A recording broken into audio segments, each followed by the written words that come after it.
Through the chair, you're live on HCAM TV. Thanks, Bob. We don't have a chair yet. First item of business. Okay, John.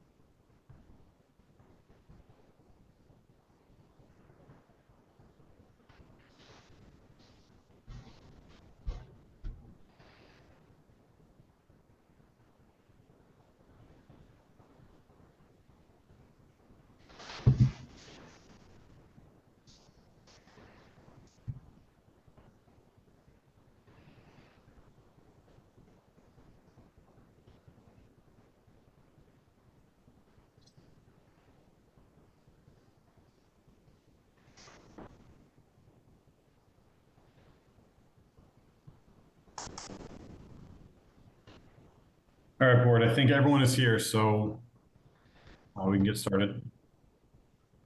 All right. Thanks, John. Hey, everybody. Rob Benson. I'm going to kick it off as the vice chair from our last term. This is the first time since I've been part of the board that the chair from the previous term wasn't here for this process. So I'm going to read the introductory script about remote meetings. And then we're going to go into our first agenda item is to reorganize, select a chair and a vice chair. It's what we do after every election. So let me kick it off, read the script of a remote meeting, and then we'll go into reorg.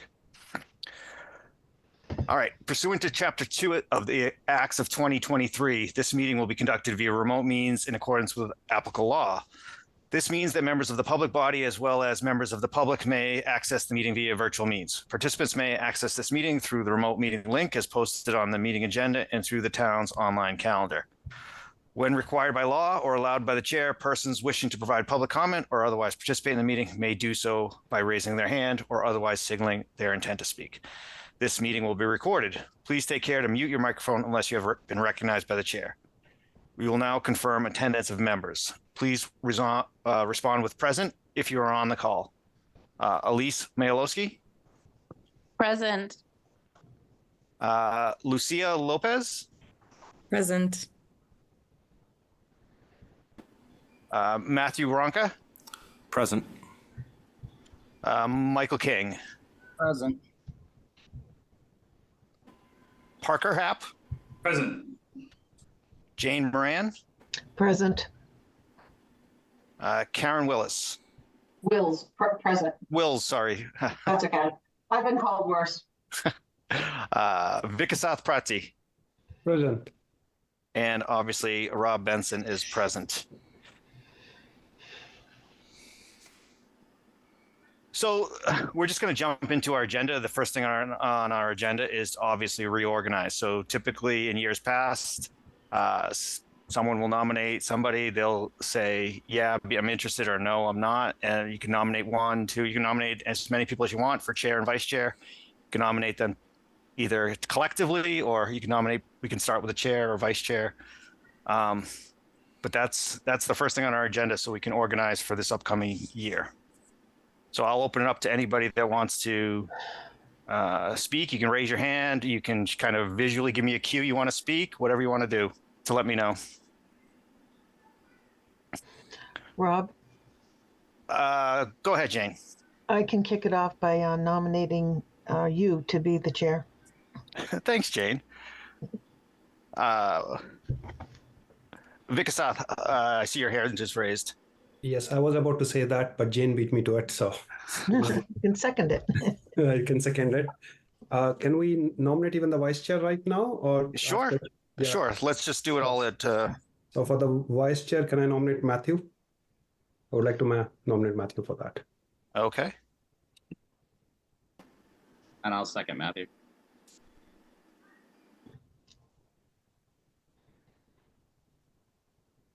I'm interested in being chair. Matthew, are you interested in being vice chair? Yeah, I mean, I'd love to help out, either chair or vice chair, help out whatever's going to work for the board. All right. Is there any other nominations?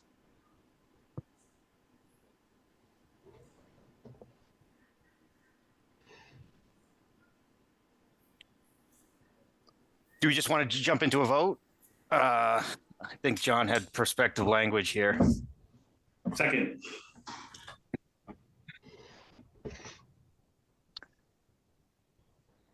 I think so this is a little unusual, but I'd like to entertain a motion. Actually, John, was what Jane and Vikasath and Parker seconded, was that an official motion? I didn't really follow that. So you nominated them, so it doesn't really need a second for a nomination, but now the board needs to vote to actually appoint or elect those positions. So the motion would be to that the board elects Rob Benson as chair and Matthew Vronka as vice chair. You can do that as one, or you can do them separately. All right, I'd like to entertain a motion to nominate Rob Benson and as chair and Matthew Vronka as vice chair of the planning board for the upcoming year. Second. So moved. All right, so Jane moved the motion and Michael seconded it. I'm just going to go down my the roll call here. Elise Mayalowski, Yes. Lucia Lopez, Yes. Matthew Vronka, Yes. Michael King, Yes. Parker Happ, Yes. Jane Moran, Yes. Karen Wills, Yes. Vikasath Pratzi, Yes. and Rob Benson is a yes. So this is a little different of a meeting for us. Normally we have the chair. Normally, well, it's been Gary for I think 3 years, or maybe where he'd meet with John to kind of review the agenda items. But I knew I was going to be kicking off the meeting, but I didn't want to be presumptive in the least. So there's some things that we're gonna just kind of have to deal with throughout the meeting where we don't have they haven't been reviewed with John, or at least discussed by the chair ahead of time. So we're going to do our best to go through the agenda. We're going to follow along the agenda. And I'd like to officially welcome Lucia Lopez to the board and Karen Wills to the board. Thank you for signing up for this endeavor. We're welcome to have you. All right.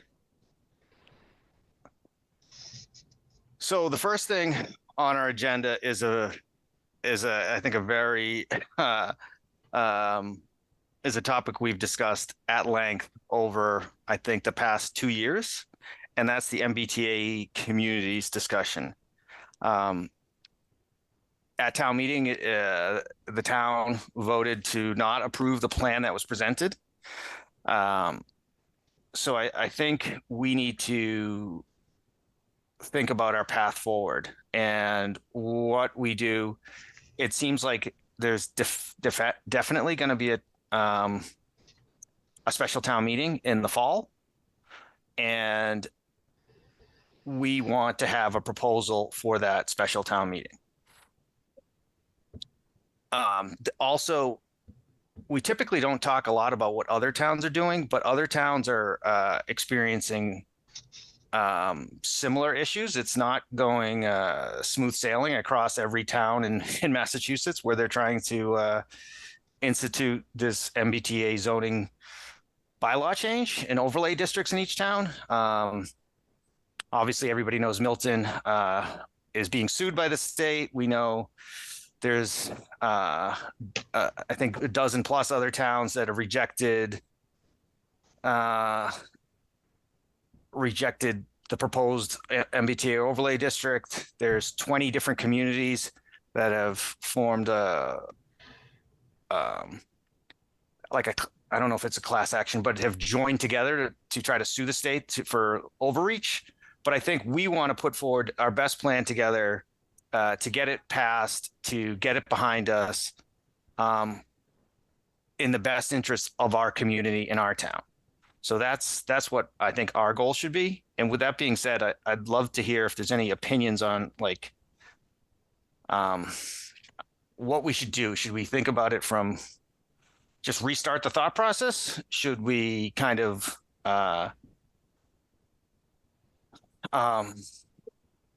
ultimately, I want to give the zoning advisory committee direction, because we're gonna kick it back to them to have additional public hearings over the next several months and several weeks.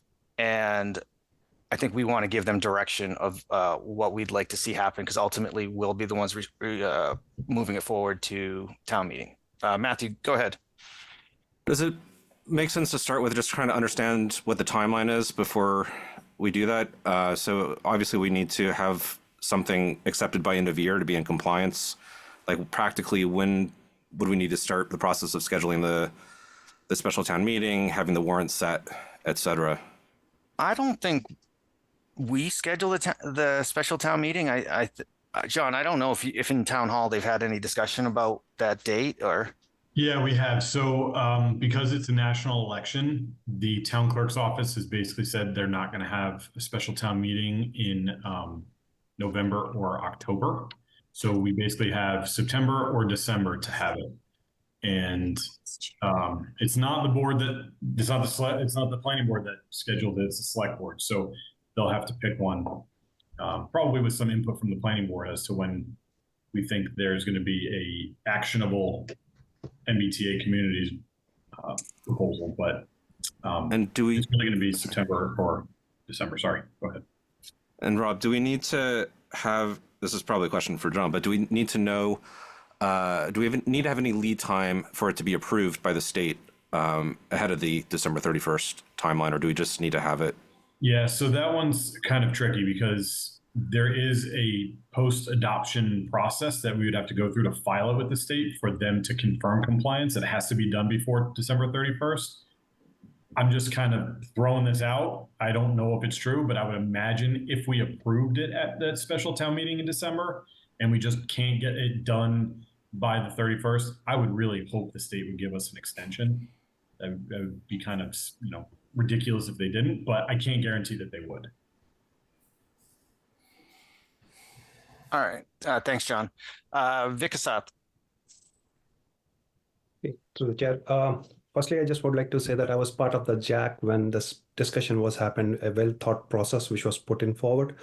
And I would like to say thank you to John also, because the kind of outreach he has done was way outstanding, repeatedly meeting the residents and open for it. But where I'm coming from is that, we had an elections and voted it out. The state should respect it. It feels like blackmail to me that, violating my voting rights here, saying that you either vote for this or I'll sue you. That's how the state's coming back. So we just have to make sure that we plan it properly. The people understands that, what is the need for it and what is at loss. Maybe that needs to be a little more elaborated to reach out to the people and see how we can get this forward. So that's all I want Thanks, to say. Vikasath. I do think the court case with Milton is going to be presided over in the fall. So that will say a lot about legally if the state can mandate this, or like obviously the town of Milton is going to put up a defense to defend themselves against being sued, and ultimately a judge will determine if the state can legally enforce this or not. So that is going to happen in the fall. I think it's scheduled for October. Go ahead, Michael. Rob, sorry. Can I? Oh, Vikasath, sure, finish. So if we decide Hopkinton has to be part of this class action shoot, whatever you mentioned, is that also an option? Are we exploring? I just wanted to understand. I don't think it's necessarily like us as a planning board would take that route. It seems that it's individual citizens from individual towns that are joining this lawsuit on behalf of their town. And so I would have to dig more into it. And I think this is all can be found on the internet. But it's not like the planning boards of different towns are suing the state. It's on behalf of Hopkinton, somebody decides to join this lawsuit that the state is overreaching in their authority and doesn't have the authority to mandate this into the town of Hopkinton. That's what's happening in other communities, Got or it. at least a Thank you. few. Thank you. Thank you for clarifying. Go ahead, Michael. Yeah, I just wanted to talk about the process a little bit too. So are we going to kind of follow the same order that we did last time, where we're going to kind of have overlay districts brought to us from the zoning committee? I think we want to be more prescriptive to so some towns, how this has been rolled out across the state from my perspective is rapid transit communities have had to gain approval or pass MBTA communities bylaw zoning districts first, and a lot of those cities and towns have existing housing that is of that density.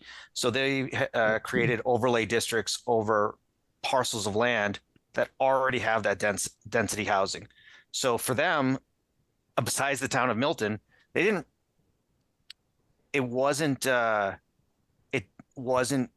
very fearful to the communities because these are already significantly sized cities and towns. But as it's spreading out to more suburban communities, a lot more of the suburban communities are trying to deal with how this could impact their town, impact the need for schools, impact the need for services like fire department, police department, and so on. Anyways, I hope that maybe that gives a little guidance. I don't know that I kind of went off on a tangent. Yeah, no, I mean, through the chair. So I mean, it makes sense, right? I mean, it seemed like even a town meeting for us, right? Like the center, the zoning part in the center of town wasn't really the, part that was, causing the issues. It was the stuff near the train station and the preserve. So I didn't know if we were going to have any input in discussing where the next zone would be. So Yeah, I don't think we should go the route of just not being providing, even depending on what level of guidance we want to provide. I think we want to provide some guidance and even direct input into that process. I don't think we want to just move forward a plan if we as a board don't think it's the right plan. Elise, go ahead.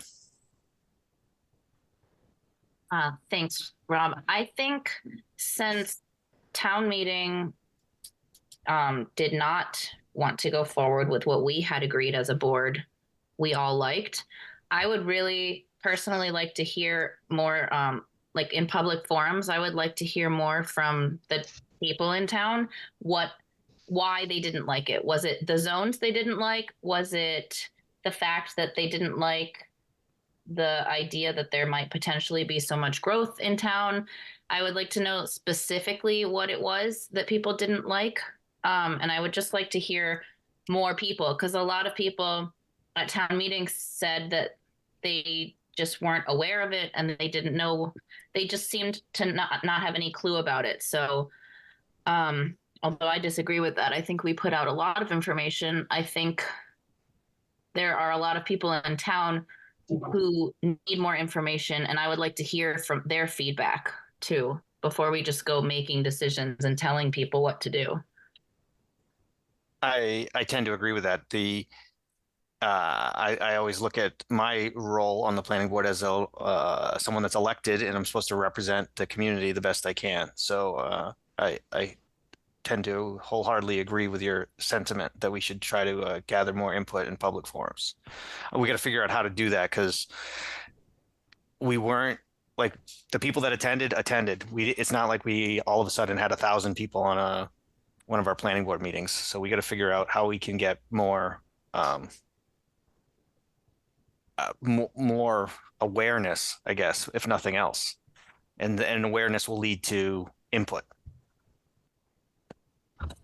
Parker, go ahead. I'm muted. Piggybacking off the idea is I think we have to go door to door, and I think we have to put some sort of flyer or like a survey in people's doors and pledge to like canvass and talk to folks, because this was lamented at the most recent ZAC meeting, like what more could have been done. I was walking in my community talking to folks door to door about it, and I asked a neighbor, do you have an opinion on MBTA communities? And she said, I don't know what it is. I'm not on Facebook. I don't read the news. I'm not saying that that's everybody, but the point is that it's incumbent upon us as leaders to go and meet these people, where they are, but more importantly, give them a reporting mechanism to solicit the advice from them. And if that's shoving a flyer on their doors and asking them to mail it in, or hosting repeated gatherings in specific areas of perceived affected parts of town, like we have to go to these people, because we literally lost by like 5 votes, if that's the difference of what it was. And I don't think that we should look at the totality of the effort as a failure. I think it was a failure of outreach and education. There was a lot of misinformation, so it was a doubly beneficial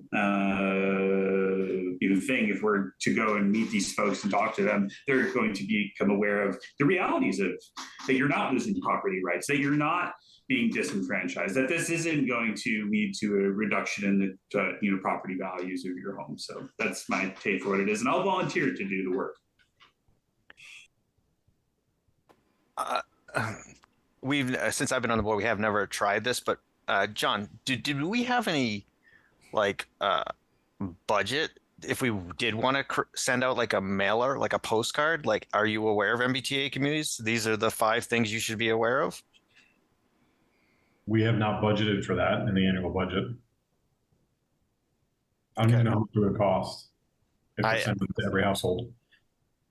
Yeah. So we can think about, like, if we want to do that, how we could like pull that off. Like, I know we can get some coverage, I think, like in the Independent and Hop News and like eHop, and like we. Through the chair, could we do like email blasts to save money and paper?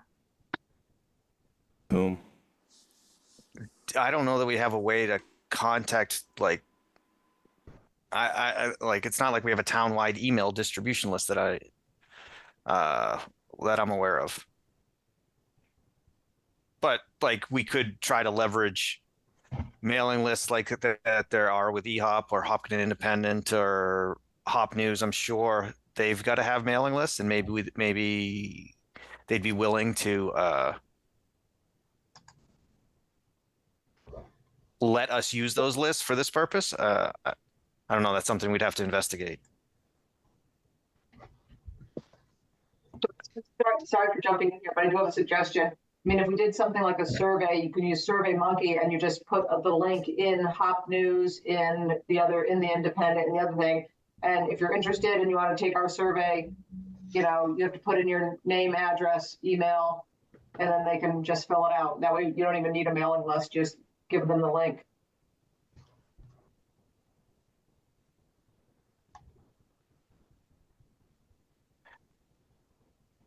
Yeah, I'm tactically trying to think through in my mind how to make that happen. But while I do that, Matthew, go ahead. Yeah, so I want to be cognizant. If we're trying to hit September, we've got 3 months to go through this process, and this took over a year worth of time to get what we had last time. There's some people we're just not going to reach, and I think if we missed by 8 votes. If we flipped 5 of those, we would have made it. A lot of this is who showed up and trying to explain and convince to people in the room. I don't think we did a good job of that, or even explaining why we selected the locations we did. And I think we need to tailor our presentation differently.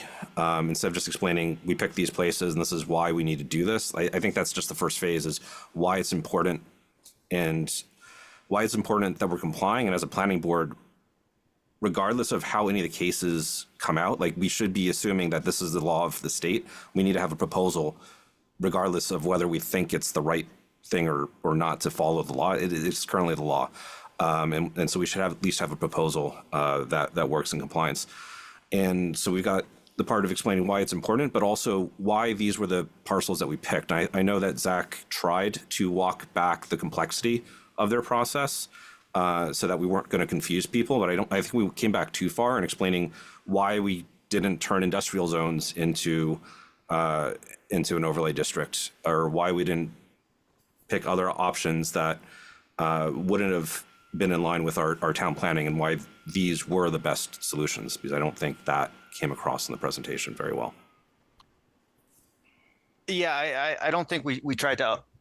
I think the general approach was trying to pick parcels that wouldn't be readily developable in the short term. And so from my perspective, what towns seem to be doing, some towns seem to be going the route of just purely trying to do what the media has dubbed paper compliance. And paper compliance means they pick zones or parcels of land that will have no impact. There'll be no new housing built. And so as a town, we tried to do that to some degree, with some percentage of the land being potentially developable over time, and hopefully a long time horizon away. But I don't think we maybe articulated that strategy as well as we should have. So I think as a first step, I guess I'd like to hear from the board, what should our strategy be? Like, if we go with there's kind of the three alternatives in my mind. There's purely paper compliance, which is we come up with parcels of land that meet the bylaw, and they really are not going to lead to new housing. We try to do a strategy we did last time where we kind of do that for some part of the land, and some part has the potential to be developed over time, but hopefully not too soon to increase everybody's taxes and need new schools in the short term. Or do we go the route of just picking a parcel that could be parcels that could easily be developed? And I think that might be against what the town wants in terms of needing new schools, but that's my opinion. So I guess I'd like to hear from people. What do you think our overall strategy, high level strategy, should be? I mean, what's the best long-term vision for the town? Like, what's going to be the best if this were actually built? I mean, there's two questions, right? If this were actually built, where's the best place to put it? And the second question is going to be, how do we manage the growth as that gets built out? And so there's two different aspects that we need to address, and I think we need to address both of those in a proposal. Thanks, Matthew. Go ahead, Karen. Yeah, thank you. So sort of aligned with what Matthew's saying, I think that, 8 votes, 28 votes, 40, 100, 400 votes, whatever, it was voted down. And we do run the risk, when this goes back up for a vote, maybe our information is now going to convince more people to vote against it. But I did like, it's sort of a mixture of what you're saying, Rob. I think there's a lot of concerns I've heard from a lot of my neighbors and many other people of the growth of the town. In terms of we're building a new school, we've got a big addition going on, the taxes are going up, and there's people aren't, what I understand, I was not at the town meeting, but from what I understand, there was not a lot of discussion or information on the longer term ramifications of if we build out. So, but I think giving them the three options of, paper compliance, half and half, and total compliance, along with the ramifications, short and long-term ramifications for each, would be a good strategy. So that's what. But I just want to let you know that's what I know. People that I've been talking to have been saying is that there's a lot of, we're not managing the growth of the town, and if we do this, it's just going to be, more schools, more congestion, more everything. So there's not, unless we can explain that, I think. We run the risk of losing by even more if we put this back up for a vote. Sorry, I'll hand it over to Lucia. I know her hand's raised. Lucia, go ahead. So my thought in terms of big picture is with the timeline, I feel like we should push for a December meeting if that's like, if we have any choice in terms of when it happens, that gives us more time to get input from people, to have conversations and see where we want to go from here. And then that will also give us an idea of what's going on with Milton as well. Hopefully we'll know by then whether they're successful or not. And I think that would be helpful when it comes to a special town meeting about this particular topic. I think if we have a choice or any say with the date the select board chooses, I would propose December myself. So we will, they'll know that would be our preferred time, because this is a complicated topic to get as much input as possible. Parker, go ahead. Question: if we have to redo the map, just please correct me if I'm wrong. We had funding to help pay to make sure that we were in compliance. So do we have to now pay out of pocket as a town for that? Maybe that's a question for John. I don't think that's the case. I think that the state basically verifies the like there's John, you could speak to this maybe better than I could if you have anything to add. Sure. So the state paid for, and it wasn't really this. It was kind of the state, kind of quasi-public organizations working with the state that paid for the technical assistance.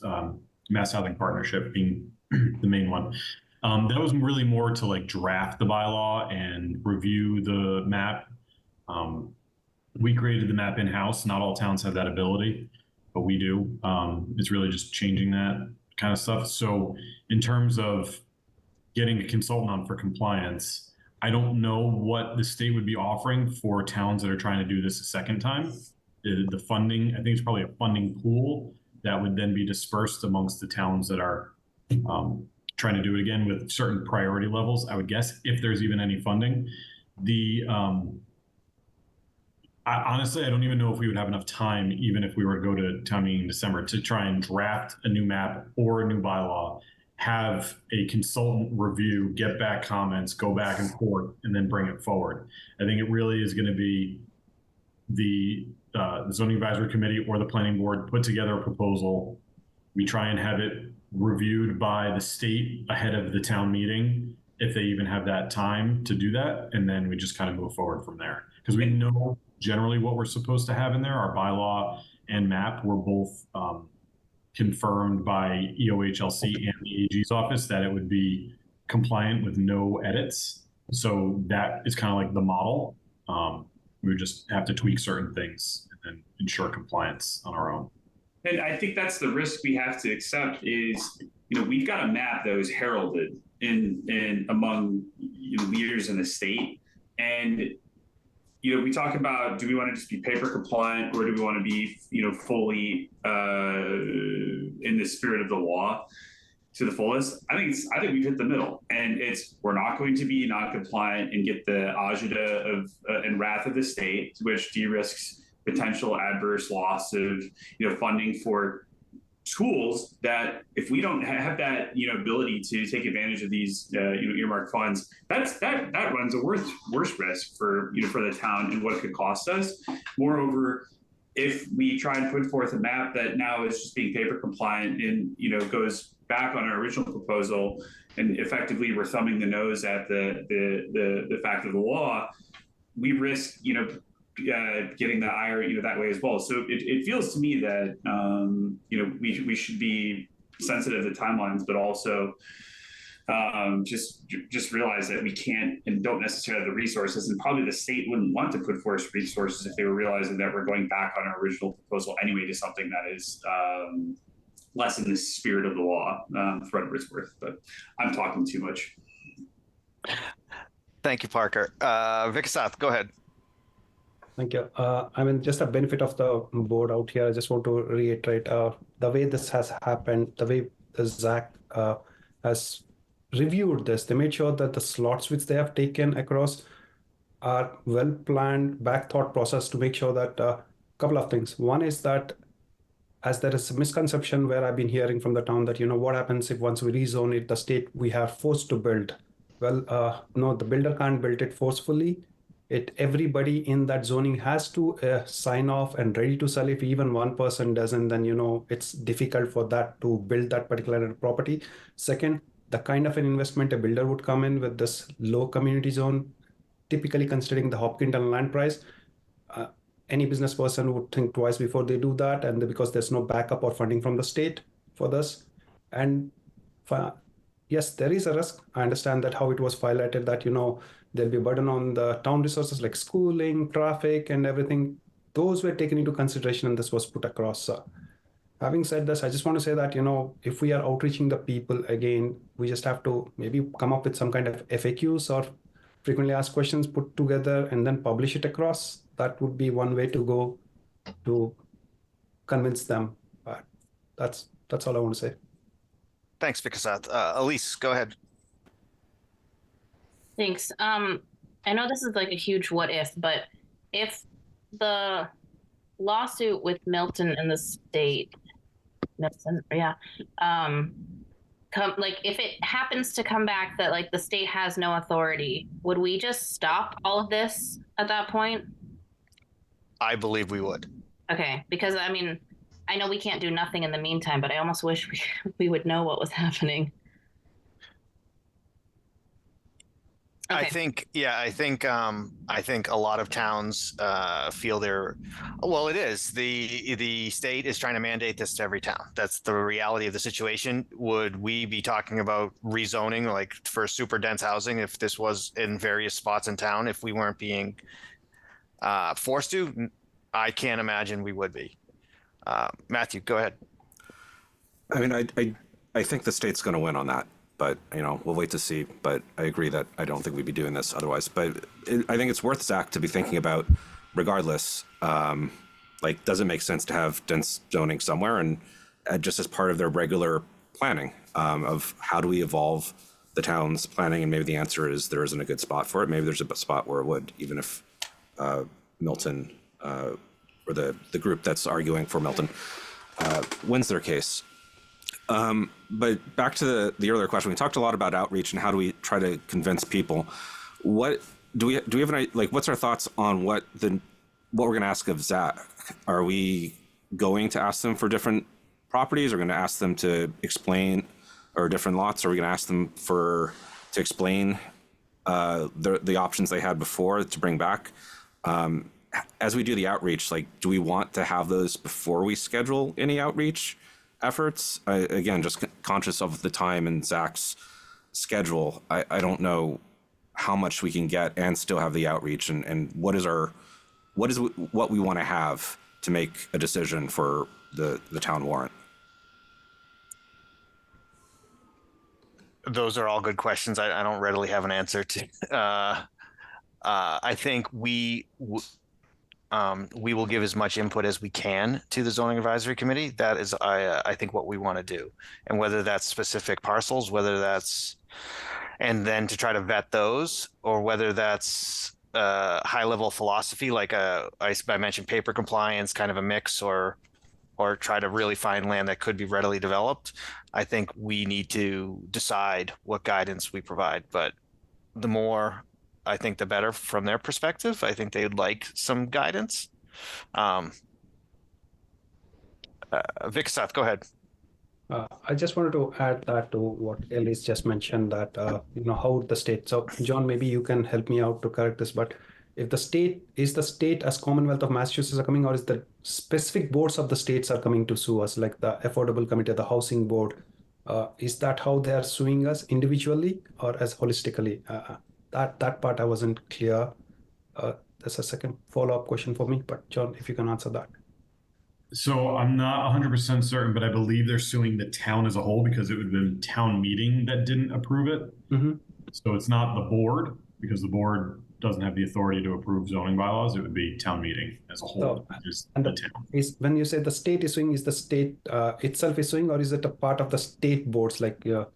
Is what? I believe it's the AG's office. AG's office. Okay. Yeah, got it. The Attorney General. Okay. Well, perfect. Thank you. Michael, go ahead. Yeah, I was just going to put my support behind basically two paths from the Zoning Advisory Committee. I think Matthew brought up a good point before. The primary thing that we should be trying to do is, get compliant with Mass General Law. So if we could have a path, that was, I guess, easier, to pass at town meeting, I mean, it's paper compliant, I think that would be good for us to be aware of it. And then also, I think we should have an option that we can look at and vet in public forums, which should be a little bit more based on the spirit of the law. So I think we should have both options available. All right, John, I don't know if I can do this because it's not posted as public comment, but I'm seeing in the chat some people would like to comment. Is that okay if I gather some public comment? Yeah, I mean, it's up to the board. It's up to the chair. It's not a public hearing, so you don't have to take public comment. But if the board wants to hear what the public in attendance has to say, I think that's fine. Yeah, Donald, I see your hands raised. Thank you, Mr. Benson. Yeah, so I just wanted to comment as somebody who was engaged and participating in a number of the zoning advisory committee meetings and raised some concerns as an abutter. And I came away from that feeling that our concerns and the concerns of the affected property owners were dismissed. And, I think asking for input is great, but if that input isn't incorporated or heard, then it becomes a bit of a sham. So, and I'm concerned here that I'm hearing an emphasis more on improving the sales job rather than really trying to listen to the message that the community sent about this proposal and really think about how do we come up with something that more of the town's residents will be supportive of. Thank you. Thank you, Donald. Through the chair, are public commenters supposed to state their name and then address? Oh, yes. Donald, could you say your name and address? My apologies. Yes. Donald Jackson, residing at 4 Lincoln Street in Hopkinton. All right. Thank you. Michael, go ahead. Yeah, no, I was just going to add on to that. I think everybody here understands, the concerns of people in the public that we're concerned about it. I think, that kind of, should lead us into the direction of having multiple options. I think, the board itself, if we were to poll everybody on whether they were in favor of it or against the zoning community, things would be split as well, likely. I think the biggest thing here is getting compliant with the state law while it's the state law. So I think we're going to have to keep our eyes on that. So let me just make a couple comments, and we're going to be talking about Hopkins School Edition coming up here. So leading into town meeting, I kind of went through, I got some information about what the town has spent on school-related projects over the past 10 years leading into the Charles Wood School and the Hopkins Edition.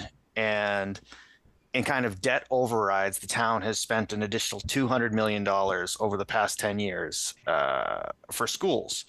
So this is, I think, some of the concern residents have about adding more housing in any type of rapid manner, that we've spent as a community a lot of money. And I am totally I'm of the mindset as a person and living in Hopkinton, I want to support our schools in a school district, and that's my choice. So I want to live in a town where I personally can do that. But there is, for many people, there's a breaking point, and I think a lot of people are feeling that like their taxes are going up. We're adding a lot of schools, it's impacting them, and so I think that's part one. Is there's this immediate short-term desire not to open up the potential for 750 new dwelling units that could be built anytime soon. Like, when you think about it, that's as many dwelling units as legacy farms. If you take away the age restricted of 55 plus, that's as many dwelling units as that neighborhood. And that is by and far our largest, I'd say what I would call a neighborhood in town. So then there's two other points. And I guess the other 2 points are, do we as a board think this really is government overreach? And would we be talking about it if they didn't try to force us to do this? And so that leads to, okay, so they are forcing us to talk about it, but do we think it's a good idea? Like, would we, now that they brought this to our attention, do we think it's a good idea? And that's what I think we need to answer ourselves, like to open it up to high density housing above and beyond. Like, we already have a few parcels in Hopkinton that have high density housing, and we could go the route of our overlay district is on those couple of parcels that already exist with what I would call high density housing, and it becomes not financially viable to really replace the development behind 110 Grill. And there's another parcel in Legacy Farms that has super high dense housing where there's apartments, and we could go that route. But I think we as a board need to decide, like, or understand what the community wants from us. I know we heard at town meeting, like, residents very concerned about their own individual properties being rezoned and how that would impact their lives. And I am very conscious of that people don't want, they bought their most expensive investment in their life is probably their home. And when you say, like, you're adding risk to that, that's a very unnerving situation. So I completely sympathize with that. So we just need to be thoughtful of that fact, that and be able to articulate, like, why a particular property is in the district and why not. But that was kind of my comments. I'll continue around here. Matthew, go ahead. Yeah, I mean, I agree. Being able to explain why something's in or out is something that I think we need to do better. I'm one of the things we didn't do, right, and one of the questions that got raised is, like, how many of those houses would be in Carbone? It's like the only section that has a short-term horizon, practically speaking, that could be developed that we're talking about. But even that isn't something that's going to happen in the next 6 to 12 months. I mean, the water's not even there yet. So I guess I'm kind of, the concern about rapid growth is real, but it's also not unique to this. And with the properties that were selected, a lot of the arguments, and this is why I think it's hard to respond to them, a lot of the arguments didn't seem focused or even actually, like, stating, like, it was hard to respond to them because they're coming from a lot of different directions. I think John and the people from the board have been in meetings where they've talked to these in smaller groups, and I think we didn't do a good job of anticipating and preparing for them at the town meeting. But I think the growth arguments that were presented on the handouts, et cetera, were just overblown in terms of how quickly this would impact us. And while they're real, there's growth going throughout the town as well. People that have been living here for 30 years are selling their properties and moving out. New families are moving in and growing that way. They're like, even having some more high density properties could even potentially be a benefit for people that are aging out, want to sell their 1 acre lot and still stay in town, which is also something that we've heard. I mean, there's other benefits I don't think we've necessarily raised or talked about. And so I don't know. I'm concerned about trying to find something else that we haven't gone through with the options in this time frame. I'm also hurt that people feel like we haven't been listening, because I think we've taken a lot of the feedback that we've gotten. I know John, Parker, members of the board have been talking to these people throughout last year. I don't mean to say these people as if they're separate, but have been talking to people with objections or questions throughout the year. And so I know there's been people that have been very involved in trying to reach out to them. And it's frustrating to hear that people still feel like they weren't heard. Thank you. Thanks you, Matthew. Vikasath, go ahead. I just want to add to this, going back to Zach, while we can go back to Zach, but however, the open question still comes across whether we change from one area to another area as a MBTA zoning committee, the concerns would be the same. So it's more to focusing on that, how do we address the concerns is one thing which I want to look at it, but practically it's been more beneficial for everybody as I personally, as a private citizen, I'm against this because I understand the challenges of the town resources and everything. But on a broader scale, the way it has been across, as I mentioned, right, either you take what I give it or I sue you is how the state's coming, which is not the way when the elected officials behave like this. Apologies for that, but that's what it is. So is there a way somebody can give us some cost benefit analysis kind of a thing, as somebody stated in the chat also, asking the same thing that, what are we losing it? What is the gain? What would be the impact from financially? So that might help most of the town to get an idea where we stand. So leading into town meeting, I talked to a woman in our grants department about prior grants the state has the town has received from the like MassWorks and other funding agencies that would be at risk of losing. And on like a 10-year time horizon, it's very minimal. It's like if our town budget is 110 million, I think what our town budget is, like over a 10-year period, it equated to like 500,000 or less per year.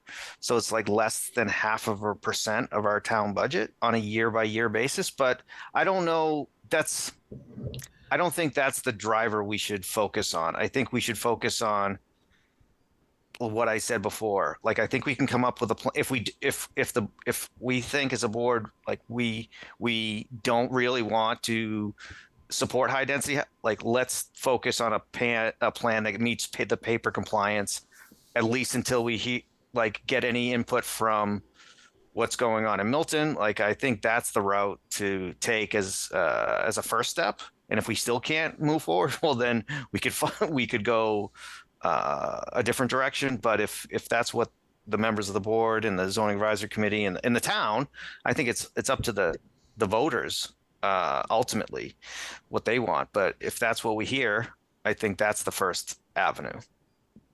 Go ahead, Karen. Thank you. I just want to say, I think, actually, I completely agree with what you just finished saying, is that, if we went for the, paper compliance, I think if we have in our mind, what's the best thing for the town? And yes, there are a lot of growth things that are happening in the town. Does the town really need/want this extra growth, whether it's, coming in, that's going to, the 750 units or whatever. And then, so do we as a town, do the people in the town want this? And then, equally important are the people in the zone, if there are, or I know I heard something on the preserve or whatever, do they want it, right? So let's work for our constituents and, those that are currently living in the town, not a hypothetical group that may be coming in when we rezone. So, but I agree with yours. If we head for non-compliance, I don't think anybody's going to care. And if we get forced into doing it, then we'll just step it up a notch and do what we can. But obviously have a plan B there. So, I think I don't think it's up to debate really. That I think in general we know the preserve doesn't want their, like you asked if the preserve does. I think it's generally and that was pretty clear. Yeah, they don't want their property included. And like, we didn't poll every resident in that, but in general, I think the general belief of the residents of the preserve don't want their property included. Matthew, go ahead. Yeah, so just looking at it's at 54 minutes on this topic, and I'm just trying to summarize like what I think I'm hearing from the board so far is that one, messaging is one important thing. Another, but from Zach, we probably want them to look at, does high density make sense going for the town as an idea in general? And a second ask of Zach is come back with a couple of options and explanations. Was that the other ask? Are these, I know they looked at a couple different areas. Do any of them still make sense, or what are the options they can bring back? Is that, Rob, what I'm hearing?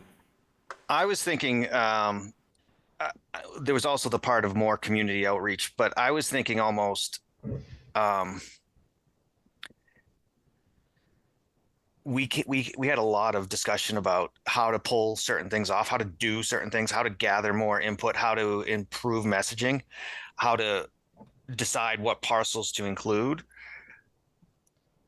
Like, I was almost thinking if we put this on our agenda for our next meeting, and everybody on the board comes with tactical solutions how to accomplish these things, and I can have some, and anyone of us can have a conversation with John to figure out if we can tactically do things better or different that leads to a better outcome. Because some of the things we discussed sound really great. I just don't know how to tactically do them in the short term. And we're kind of at time for this part of our discussion, but that's what I was thinking is, I don't know how that sounds to anybody.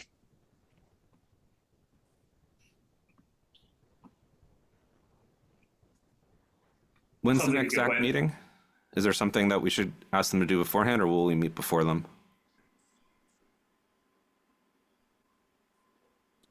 John, do you know when the next ZAC meeting is? I don't know off the top of my head. I'm looking it up. I think they may have waited to schedule it to find out what the direction from the board is. Look it up, see if I can find one. It's not scheduled, John. You're right. We were waiting for the planning board to come back. Based on that, we will schedule the follow-up meeting. So I think if we have our next meeting on the 17th, and if they have a meeting right after that, I think that will give us time. Like, we want to be more prescriptive of what we think the best path forward is. But I know I wouldn't be supportive of just resurfacing the same plan. It got rejected once. That's not listening to the will of the town meeting. That's not what I want to do. So I think we need to propose a plan and be able to articulate why we chose it, and just resurfacing one that was rejected or again isn't something I'm interested in. But I think that's our next best step, is to try to tactically figure out how to get some of these things accomplished we just talked about for an hour, and come with concrete ways we can achieve better definition of how we select parcels, the parcels we're going to select, gathering more input, messaging of why we pick these parcels, understanding from the community if there's any interest in high density housing. Like, personally, nobody to me has talked to me and said, oh, that sounds like a great thing. Everybody that's talked to me is, why is the state trying to force us to do this? And I think if everybody says that, well, that's pretty telling. So we still want to be in compliance because we don't want to get sued, and we want to continue getting grants. But how do we do that without, in the best scenario for the town, that it doesn't cause frustration, outcomes that we don't want? But unless there's any last minute discussion, I'm gonna move on to our next agenda item.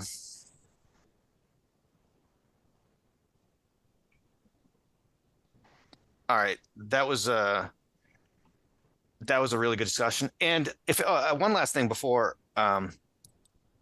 there's a website, mbtacommunities.bostonindicators.org /tracker-map/ that kind of gives an overview of what's happening in the various communities that need to comply with the MBTA communities bylaw. So for anybody, Could you say it one more time, please? I'll put it in the chat for Thanks.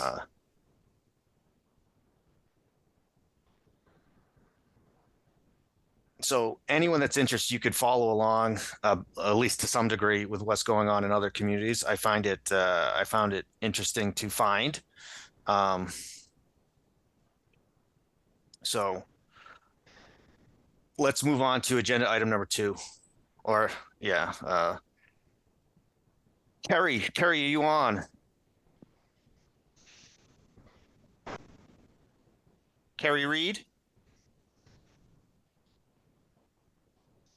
Her camera went on, but it's black. Hello? Good. How you, Patrick? Good. Eric, you're not on mute. Eric, you're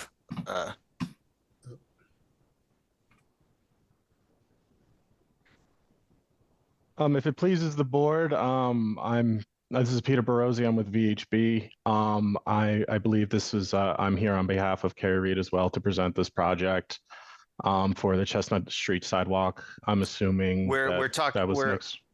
No, Peter, we're on the one before it. Oh, I'm sorry. Okay. Legacy Farms North Wilson Street drainage.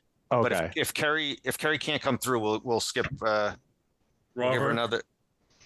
Hi, Yep. this is Roy McDowell. Peter Bemis, who was on this call, who works with the trails, and I met with Kerry earlier this morning, and we walked the entire length of that section of Wilson Street. And if Kerry is not here, maybe Peter could explain the conversation we had with Kerry. Good evening, board members. I'm in attendance. So it's Peter Bemis, Engineering Design. Can you hear me? Hi, okay? Peter. Yeah, Hi. go ahead. Yeah. So I know Kerry had prepared a memo that was dated May 7th that we did receive recently and asked to attend this meeting. During the site visit, there's a general consensus from the trails that there are some erosion control problems on the road. The way the letter's drafted, it implies that we've created some new point source to the road, but we've not. The board may recall that back in 23, you did approve a relocation of what was going to be a pipe discharge directly to Wilson Street from our cross-country drainage system. This is pass-through water. We eliminated that pass-through water from direct discharge to the street, and we put it in an infiltrative basin. This was north of Road E. So that was one modification that the 23 board would have approved. And that basin is working. However, with storms that would, I'd say, exceed 4 inches, maybe 5 inches, depending on when it occurs, because if the basin's empty, then it has a greater infiltration capacity. But when it exceeds that amount, then it will overflow. And then that water does enter the street system like it was originally intended to do and becomes part of the gutter flow that's there. The other two locations that there are discharges that are approved from the project is the central location of Weston Lane, excuse me. And that was, again, overland flow. So it was pass-through flow. There's no detention, but we did put some infiltration systems in. And that does pass through, goes into a channel that goes through DCR land and comes out onto Wilson Street. And that too commingles with the gutter flow that's on Wilson Street and continues down to the treatment plant. And those are the only two sources of water that are discharged from trails, which is pass through water into that network of stormwater onto what I call Weston Wilson Street to the treatment plant entrance driveway in Ashland. And those are both approved locations. So it's a combination of the flow from the project site and a combination of the street flow, because there is gutter flow that's just flowing along Wilson Street from its beginning point up at Legacy Farm Road and just continues down the road. So there's a tremendous amount of surface water that's just carrying forward and not coming off the roadbed. So we agree with that. We see it. We would like to be part of the solution, but we don't want to be characterized as being the only part of the problem. That's the only thing that I want as a takeaway this evening, is that we're willing to be participants. We want to help, but I don't see us as being the sole responsibility for the project or the water that's there. And then the last piece was that we have 3 detention basins. One is a wetland basin that was approved at the terminus of Birkdale. There's another one at the terminus of Weston Lane. All those waters now discharge easterly. They go into existing stream channels. Those stream channels go through Wilson Street at the terminus of Wilson at Howe. So we're right on the municipal boundary This is located east of the treatment plant driveway and east of the lagoon driveway. So for those of you that know Wilson Street, it continues all the way to that point. And then that is a area where we are doing some additional improvements. Again, this board in 23 that make up approved modifications to the trails stormwater basin at Basin 3 and at Basin 1 and Basin 3 in Phase 4. And those discharges go through that box culvert, which is a stone culvert. So all three of those locations are where we cross Wilson Street and or Howe Street. And they are all approved locations. So this is not something that's just going off the site unmitigated. And we actually added a lot of additional mitigation systems to our improvements. So that's all I would like to say, is that we're here tonight to say that we want to be part of the solution. We're willing to participate in that, and we'll come forward. Kerry was looking for some immediate response plans, and I will prepare some. I'd be glad to discuss those further when we have them prepared. Thank you. Rob, you're muted. Thank you, Mr. Bemis. Kerry, I can see you now. Would you like to, we got a copy of the letter in our meeting packet, but what would you like to see happen here as the next step, I guess, is, or any information you'd like to provide? Through the chair. Sorry about that. I listened to the whole MBTA conversation and then my computer froze up on me just when I was trying. So you saw the letter that we prepared for you. It's of the DPW's opinion that a lot of the damage that we're seeing on the road is caused by runoff from the trails. So we were looking for immediate repairs because we just don't think it's right to have the public pay for the repairs. So we're looking for immediate repairs for this problem, and then we're looking for the developer to work through the planning board as part of the permit to look at potential mitigation or stormwater improvements because of the significant amount of runoff that's coming off the property. Yeah, this is from my understanding, this is not a new problem. This has been a kind of a stormwater runoff problem for quite some time. And why it's coming to the board is that there hasn't been really a mutually agreed upon plan up till now. So it's looking for the planning board to intervene and try to make things happen. John, do you have any comment here on this situation? In terms of what? I think DPW has identified the problem. We've figured out that it's mostly, or we understand it's primarily the trails.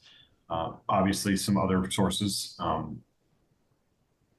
If there's any specific comments or questions you want me to answer, I'm happy to do so. I don't know what general comments you'd be looking for. It's just I can't think of a recent situation where something like this has come before the planning board. So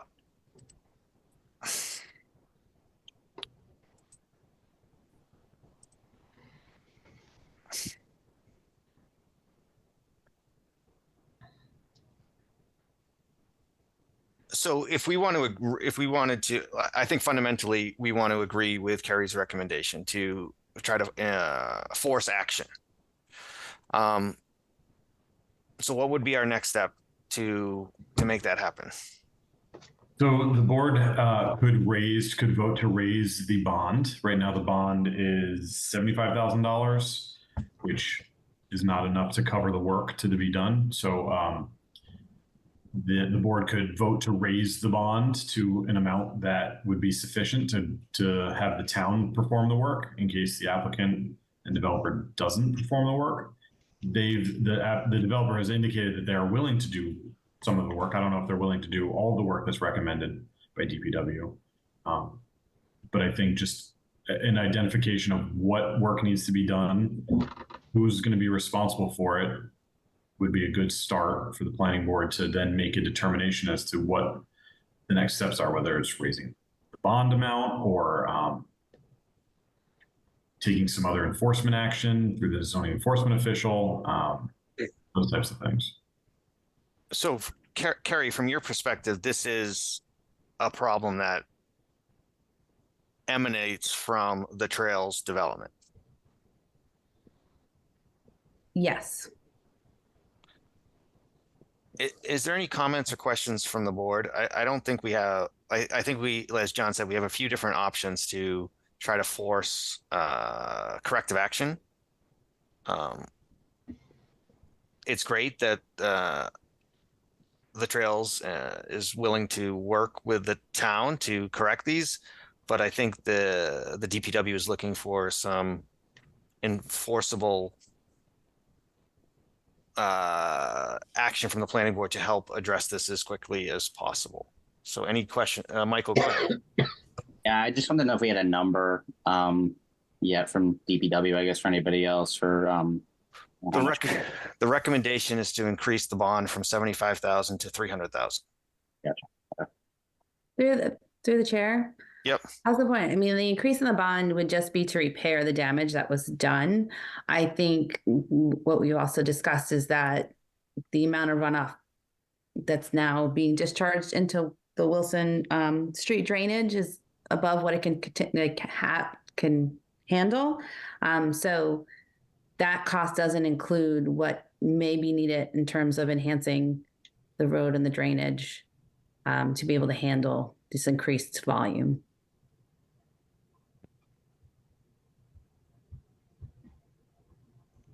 Okay. Go ahead, But Parker. that's herein where the problem is, Mr. Chairman, is that we've not changed any of the formulas here. These were approved locations that were already vetted, and we've not done anything different. So that's all I'm saying is that we just got this letter. It was dated May 7th. We just got it, and when we were at the site visit, apparently there was some discussions earlier with conservation we weren't even aware of. So it's not like we're turning a blind eye at this. We are open to participating. We would like to have engagement, but this is the initial start of engagement. And we were not even involved in generating any of these numbers. So through the chair, respectfully to the applicant, this has been in local news within the last year. So I categorically question the efficacy of that statement. But that said, Kerry, should we be looking at this in a two-stage approach then? The first, immediate mitigation and remediation efforts, and then for a long-term plan, is that your recommendation as head of DPW, just so I'm understanding this correctly? Yeah, through the chair. Yep. So that's it. Yes, I see it as a two-part. One is repairing the damage that has already been done. And that's kind of what we're pushing at because it's coming to a point where we'll need repairs soon. So if it doesn't get done by the developer, it'll have to get done by the town. And then the second part, which was a recommendation, which I think the planning board has the authority to do, would be ask for mitigation in some sort or some improvement. Again, if it doesn't get done by the developer, eventually the town will have to take on the responsibility for that because, as we stated, the road can't handle the drainage that it has. And through the chair, does DPW have a recommendation for a immediate time horizon that this should or must be done to mitigate any sort of criticality with the road in its current form? I guess you could say the soonest this needs to be done and the latest that it should be done. That was part of the discussion from the site walk today. I wanted to see what kind of feedback we could get, if the developer was willing to make the repairs and then how quickly they could respond. I think in the initial letter, we were looking for a response within 30 days.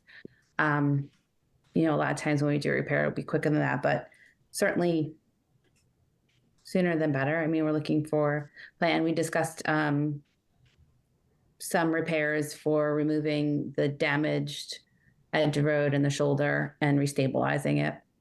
Okay, so then should we maybe, through the chair, Robert, should we maybe take action to allow the applicant to take under consideration the sidewalk, given it was today, that what they are going to own in terms of the immediate next steps, and give them a month window to respond, and after we can evaluate if we need to take more punitive measures like increasing the bond to account for not only what it would cost for the town to incur to improve the road from a risk perspective, but also to improve the drainage. Maybe that's a reasonable next step. As Peter said, he wants to work with us. We can give him that chance. Carrie, when did conversations start? Like actual back and forth conversations to get this this problem addressed with the trails development?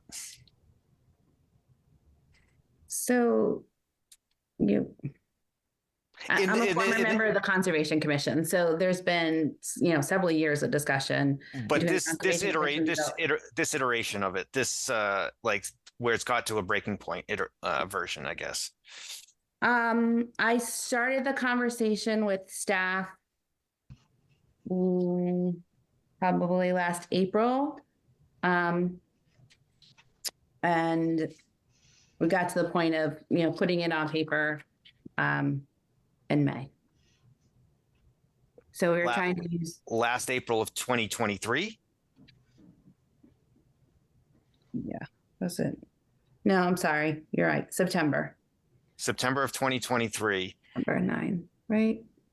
So I was out there like last fall, been watching it, been talking with the conservation agent and their inspectors, been reaching out to John, talk about, third party and what other things have been going on, looking at the drainage for Legacy Farms North, and the highway department's continuously gone out there.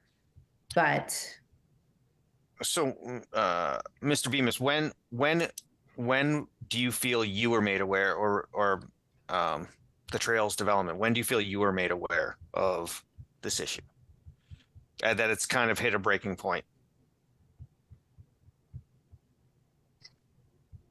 Unmute yourself. Pardon me, I kept muted, so I'm sorry.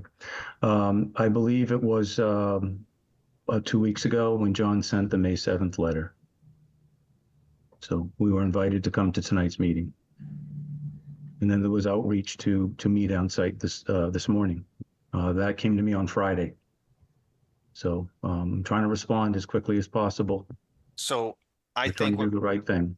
I think what Parker recommended makes, if that's the real scenario of the timeline, and you've only known for 2 weeks, I think the next, I tend to agree with Parker to try to give you 4 weeks to our, I think our next, well, it's probably not July. I don't know when our next meeting is, but not the next meeting, but the meeting after that.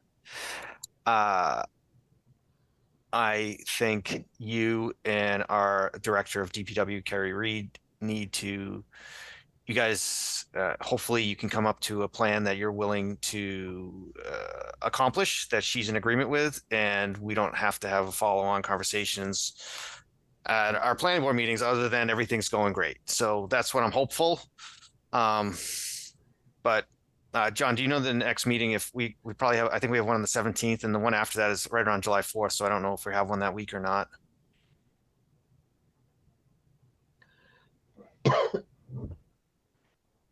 So it's June 17th and then July 1st. All right, July 1st. So I think the entirety of the board would like an agreed upon plan by July 1st between you guys and our director of DPW, Carrie Reed, and how you're going to resolve this issue that she agrees that is a viable, workable plan.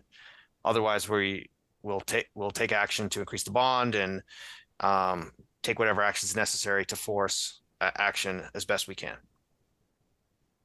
For your time. Thank you, Mr. Bemis. All right, Carrie, you're on our agenda again for Chestnut Street sidewalks. all right. So thanks everyone.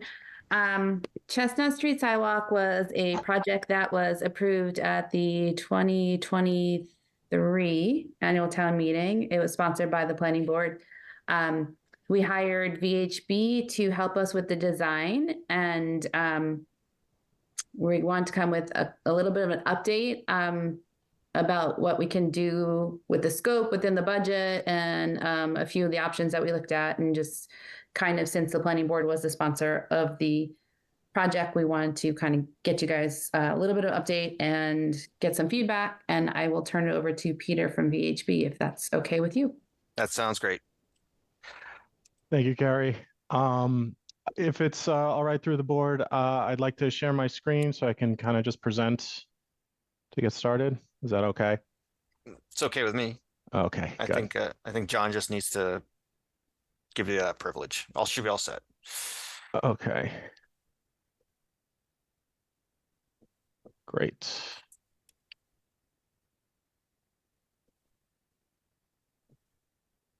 Okay. All right, so just to provide a quick overview here. So this is just a locus map we put together, just kind of showing a bird's eye view of the area in question. So here's Chestnut Street, Hayden Row, the elementary school up here, Wild Road.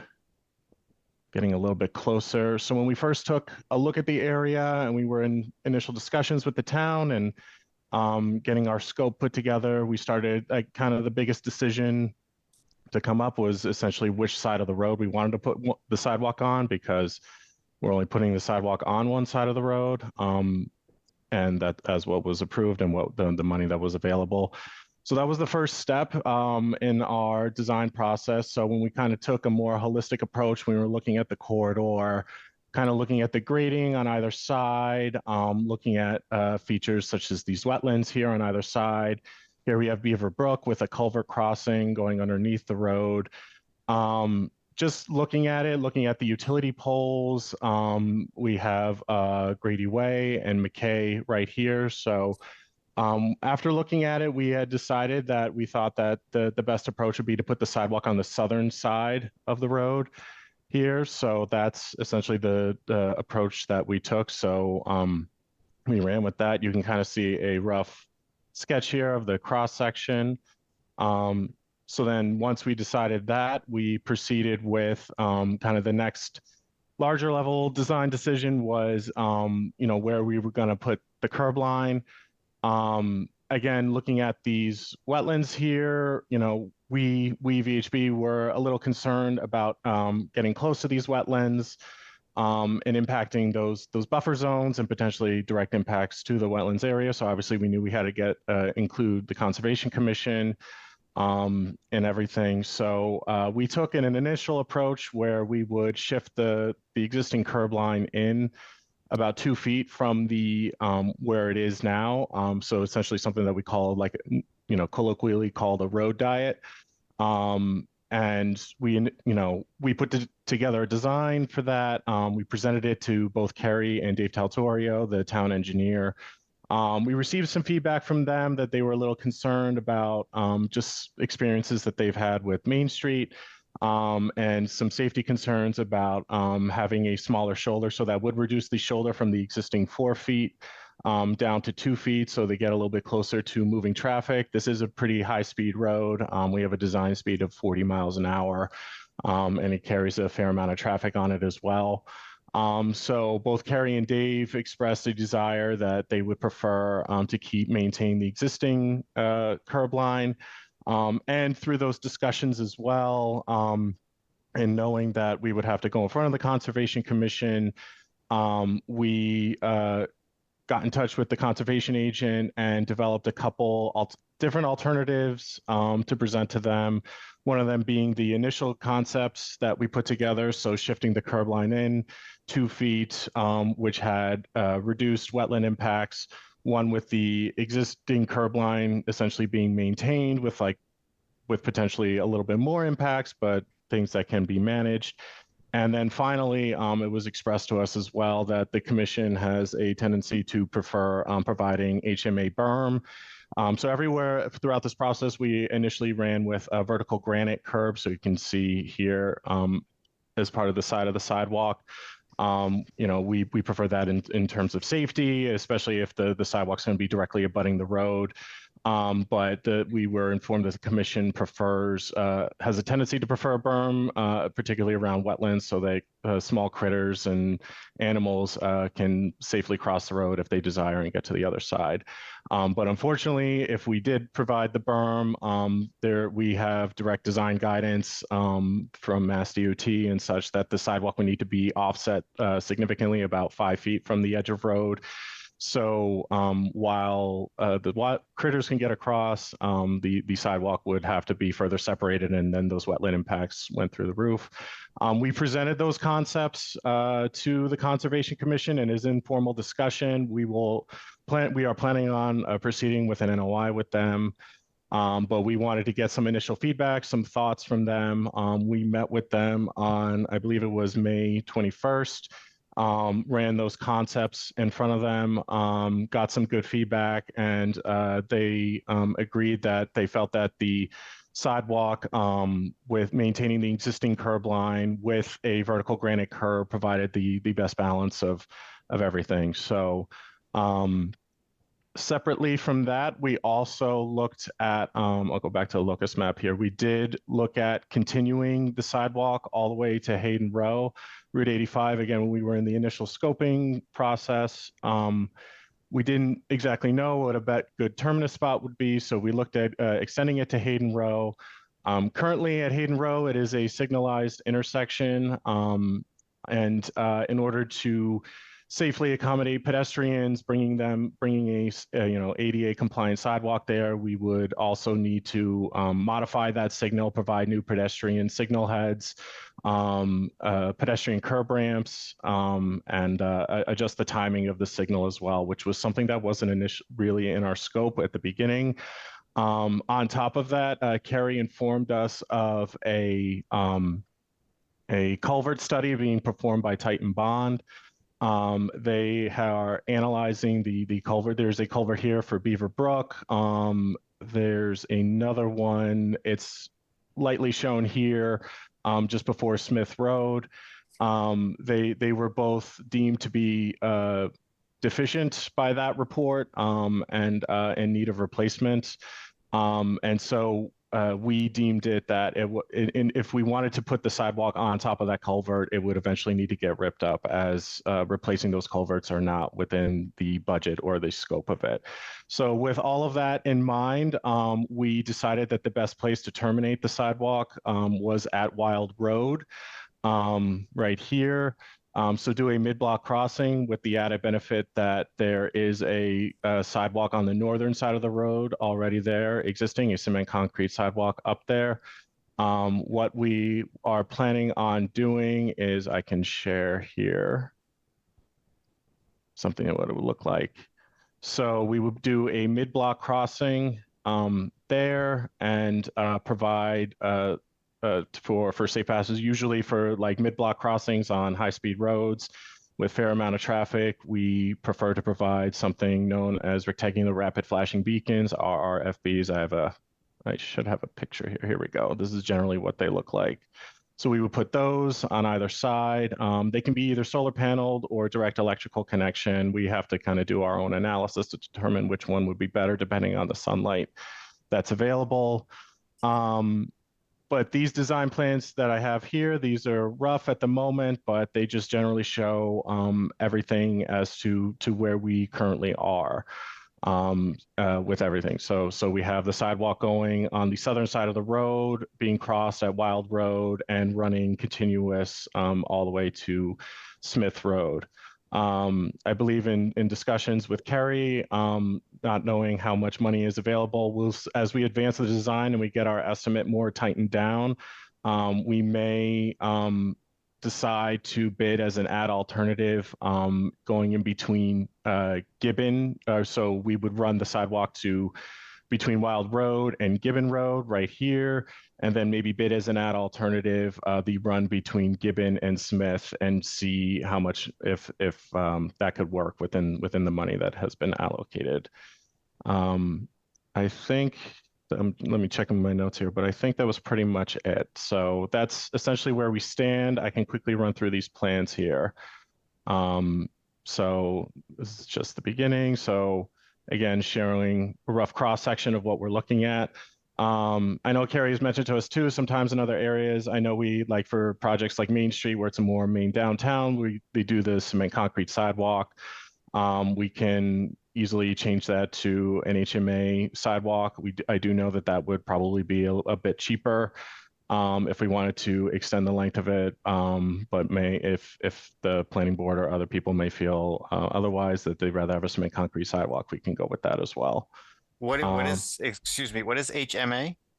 Hot mix asphalt. Oh, okay. So yeah, just it's just an asphalt surface. So here's a rough cross section of what we're looking at here, and then this is just a rough engineering plan sketches of what the sidewalk would look like with the crossings here. So I'll run down here. This dash line is just a rough limit of grading, so just where the projected side slope of off the edge of the new sidewalk would end up landing here. So just impacting a couple driveways here, but pretty straightforward. Essentially, again, maintaining that. This line here would be the shoulder line here, so 4-foot shoulder, 11-foot travel lanes, all pretty standard. Provide a crossing, protected crosswalk crossing across Gibbon Road with the stop sign, and then continue it down. We anticipate needing a guardrail along this stretch here, just because we have some pretty steep grading here, and if a car were to potentially go over, so we recommend putting a guardrail here as well, and then ending it at Smith Road. So we just kind of wanted, yeah, as Carrie mentioned, we wanted to just kind of present that, this being a planning board sponsored project. We just kind of wanted to share how we got to where we are right now, and if anybody has any questions or concerns, or yeah, to provide any feedback for us and things that we might want us to incorporate into the design. A question. I assume you did an analysis of the additional cost it would if you brought the sidewalk all the way to 85, and how it would have to impact the traffic lights and everything. I assume you did some analysis of like it would add this much money or something to that effect. Yeah, so we did have a rough estimate of something like that put together. Yes. And that's what came to this, where that's just too financially prohibitive with the money allocated. So the crossing the street here was the better alternative to connect. It was a little bit of that, but also with the culvert as well, being in as rough shape as it is, and it sounded like, you know, obviously that is a much larger scale and scope project, and we didn't want to put a sidewalk over a culvert that would have to get ripped up once the culvert would be redone. Okay. So it was a little bit of both. So it was that cost of that, and in addition to the culvert as well. Any comments or questions from the planning board?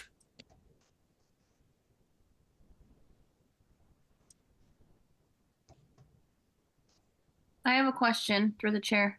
Go ahead, Elise. If you guys, for the sidewalk options, for the poured cement, would that be with granite curbing, or what kind of curb would it be? That would be with the granite curbing. Okay, thank you. So we would do the granite curbing, and there would be a 6-inch reveal from the ground, which is the standard. Great, thank you. You're welcome. To the chair. Lucia, go ahead. I think the only thing I would want to say is, as long as it's within the budget that's been approved, I think right now, given everything that's going on in town, that should be the number one issue. But it looks like they've taken a lot of time, and they have options if they want to extend it or not, depending on how much it costs. So I think it looks great. Thank you, Lucia. Michael, go ahead. Yep. Yeah, I just had a question along the lines that Lucia just brought up too. So yeah, I'm obviously very in favor of sidewalks. What's the cost difference, I guess I wanted to know, between the mounted asphalt edge and the concrete and granite? So do you mean the edge is in like the berm or the well, maybe vertical curb? I didn't Do you mean understand. the I was so the way I understood it. curb versus the Michael? Are you asking about just the surface of the Yeah. sidewalk, or the granite curb versus like talking a about the Cape Cod curb. berm? Yeah, the curb versus Cape Cod berm. Yeah, that's what I thought the choice was. So yeah, I don't have that number directly in front of me right now. I do know it potentially is it could be something like $100,000 difference between the surfaces. Gotcha. Okay, but the granite curb is still within the scope of. Correct. Correct.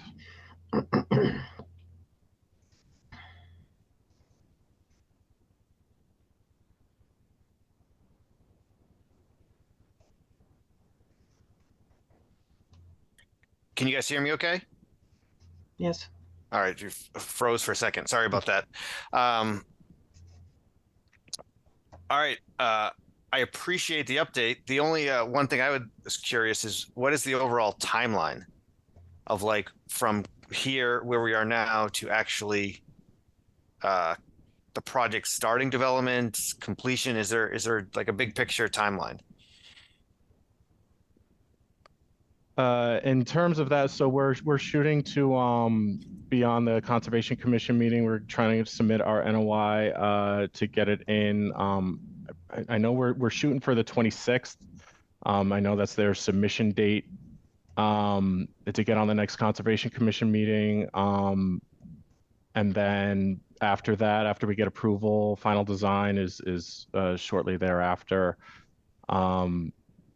And I think after that, and we could probably advertise it. Let's see here. So we're looking at, we get through July. Probably advertise it by the, yeah, I think we're shooting to advertise by this fall.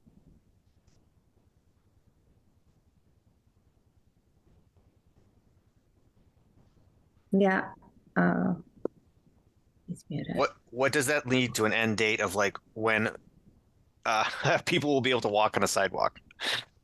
Through the chair, I will say that our goal is to finish the design this season, get it out to bid, but we wouldn't likely construct it until next construction season, which would be April, May, earliest next year. Okay, so best case scenario, it's in place by the end of this end of next school season. Yes, best case scenario. I will also point out that we did apply with VHB's help for a shared streets grant from Mass DOT, hoping to get some additional funding to help with this project. We haven't heard back yet. They haven't announced the awards, but we'll continue to look for alternative funding from grants as we can to kind of help out with this project. Terrific. This will be a significant improvement, give complete pedestrian connectivity to the schools from the Smith Road neighborhood. I think it would be really a great thing for the town. I'm going to move on to the next agenda item unless anyone has any additional comments.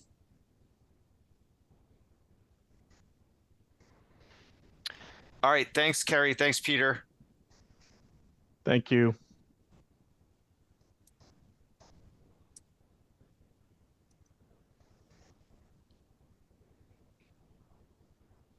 So I guess I'll save the minutes. Do we want? Let's just quickly go through the minutes. Does anyone have any comments about the meeting minutes for May 13th? Looked good. And because Karen and Lucia were not board members, do they not vote for this, John? No, they can still vote for it. Okay. All right. So I'd like to entertain a motion to approve the minutes from the May 13th, 2024 planning board meeting. So moved. Second. All right, great. I'm just going to go through the roll call vote here. Elise Maiolosi, Yes. Lucia Lopez, Yes. Matthew Ronca, Yes. Michael King, Yes. Parker Happ, Yes. Jane Moran, Yes. Karen Wills, Yes. Vikasath Prati, Yes. and Rob Benson is a yes. All right. We're on to the Hopkins School Edition, 90 and 104 Hayden Row. Chair, Go ahead, John. there was the A&R endorsement authorization. It's an item. Oh, I missed that. Where? Second one. First one after the board. Oh, that's right. I was so in favor of this. I guess I just assumed it was a foregone conclusion. But this is so we have a history of bad habits when we approve an AON for the new members of the board. We have this process of basically looking at new houses being built that are considered approval not required. So they don't need an approval from the planning board, but developers still present the project to the planning board just to, I don't know, general awareness and, but we don't have to formally approve it. So these projects are called A&R, approval not required. And anyways, we sign a form after they've been presented that we acknowledge they've been presented and approval's not required for that house or that's going to. I think Rob froze again. Yeah, we lost him. Can take over your first official act. There you go, Matt. Sure. I'll step in while he's frozen like a There you cartoon go. character. There he is. No, I don't know what just happened. But this is to give John Proxy ability to sign these A&R plans on our behalf. Does anyone? So that's what we would like to do. So does anyone have? I have a question. Yeah, go ahead, Karen. So sorry, Jacob. Thank you, Sharon. So who Karen, can you hear me? whether the building project, I guess whether it's a house or development, I'm not sure what the scope of it is gets an A&R or not? I mean, are they just all A&Rs? Since Rob's frozen, Can you guys hear me again? Yes, I can hear you. Did you hear my question? I did not hear your question, but who gets an A&R? Maybe it's just best to let John explain briefly since Rob keeps freezing. That would be great. Thank you. So through the chair, A&Rs are essentially a subdivision process, a state process of a subdivision of land. It's not necessarily for development, but anytime that a lot is subdivided and that lot or each resulting lot has the required frontage and lot area under the local zoning, it qualifies for an A&R, an approval not required, because it's not an actual subdivision plan. Subdivision plans really should be renamed road construction plans because that's what they are. This is essentially subdividing land that already has road frontage on it. And so it's a much simpler process. And it doesn't even have to be for development. Sometimes this happens when property owners swap land or change lot lines. There's a separate process called an 81X plan where they don't have to go to the planning board and they can just go to the registry, but a lot of them still come to the planning board just to kind of complete the process. So what will usually happen is we'll get a plan showing the change of lot lines, the subdivision of the land, or the sectioning off of one parcel or several parcels. And then I review it for compliance with the A&R requirements, whether it has lot frontage or street frontage or lot area. Setbacks don't matter. A lot of the other dimensionals don't matter because it's not a proposal for a development. It's just a proposal for the lot property lines and stuff like that. Thank you. And then this would allow, so there's no hearing process needed. This would allow the planning board to vote to endorse the plan and then assign me as the signatory on the plan on behalf of the planning board so that all of you don't have to come into the office to sign it. Yeah, so in the past, we'd have to go in and a majority of us would have to sign it. There'd be little nasty emails saying, hey, we still need 4 of you to sign this. This saves They us were not nasty, they were encouraging.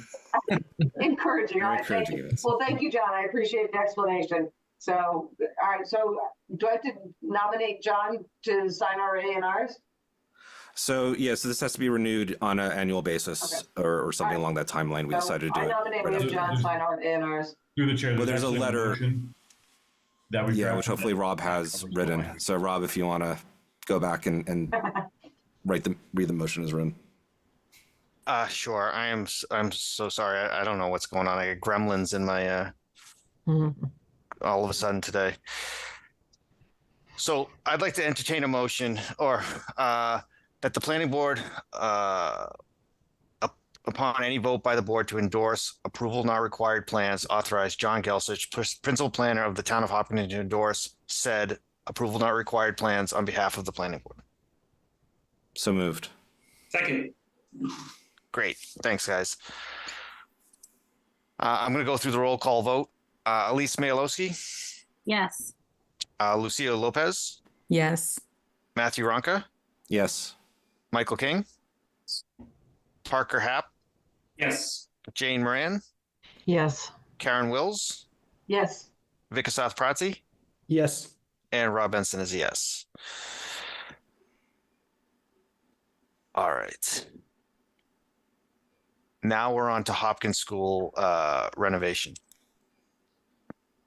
I don't think we ever we just continued the discussion from last time, so I don't think we need to open it or do anything.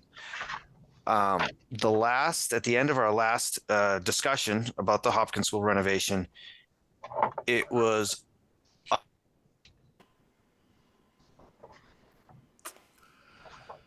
This could be tedious. Rob, what if you try turning your camera off? I don't think he can hear us either as part of the problem.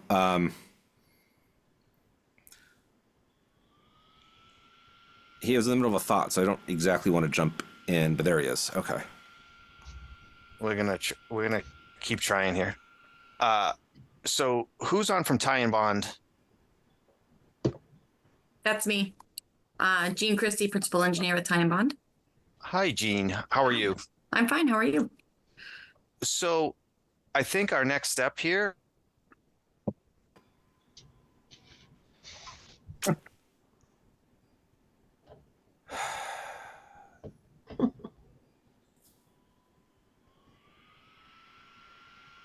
Give him another minute.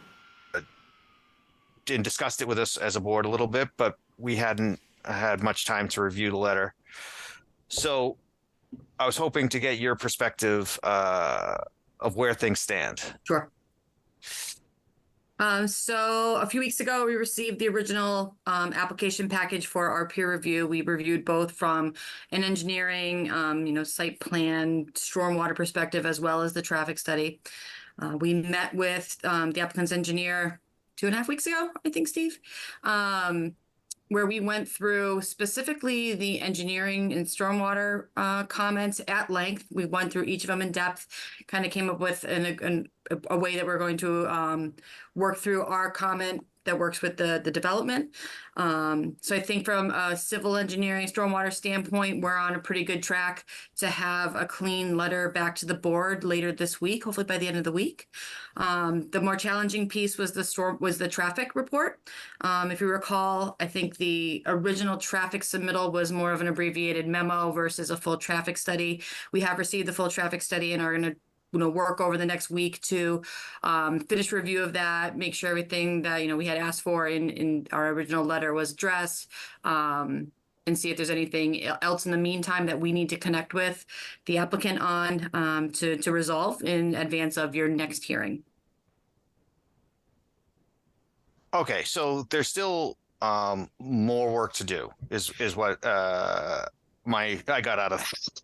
Yeah, at this point, because we went through each of the engineering and stormwater comments, I'm really confident about those. That's not going to be an issue. I can't say anything about the traffic at this point, though. All right. I guess I'm looking for John, maybe some of your input on where do you think what I was hoping we there'd be an agreed kind of the applicant and our peer review consultant would have been to an agreed upon point and place and time at this meeting? But because they're not, what do you think is a reasonable objective for this discussion? So, as Time Bond said, the engineering is pretty much reviewed, and Gene, tell me if I'm wrong, but I think we can expect a clean letter by the end of the week on that portion.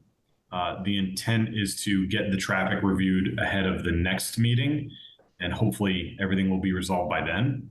So I think it's really just if we want to talk about updates, or if there's anything that the applicant or the engineer want to bring up to the planning board to discuss, and kind of hash that out now. If there's anything that needs to be hashed out by the planning board outside of the engineer peer review process, I think that would be worthwhile. Otherwise, I don't think there's really much that we need to fill time at this point.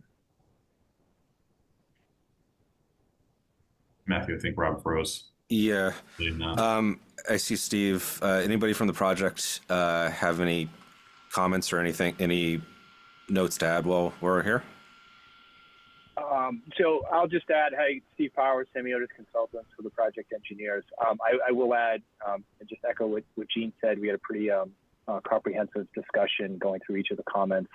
We addressed each of them, and I believe the ones that were a little bit more complicated, I think between Gene and our office, we found common ground to do that. So it sounds like that's moving ahead. The traffic impact, the full traffic impact study was submitted as well. As Gene said, they're in the process of reviewing that. The plans themselves stayed relatively the same, especially from a site layout perspective, outside of the comments Ty and Bond had.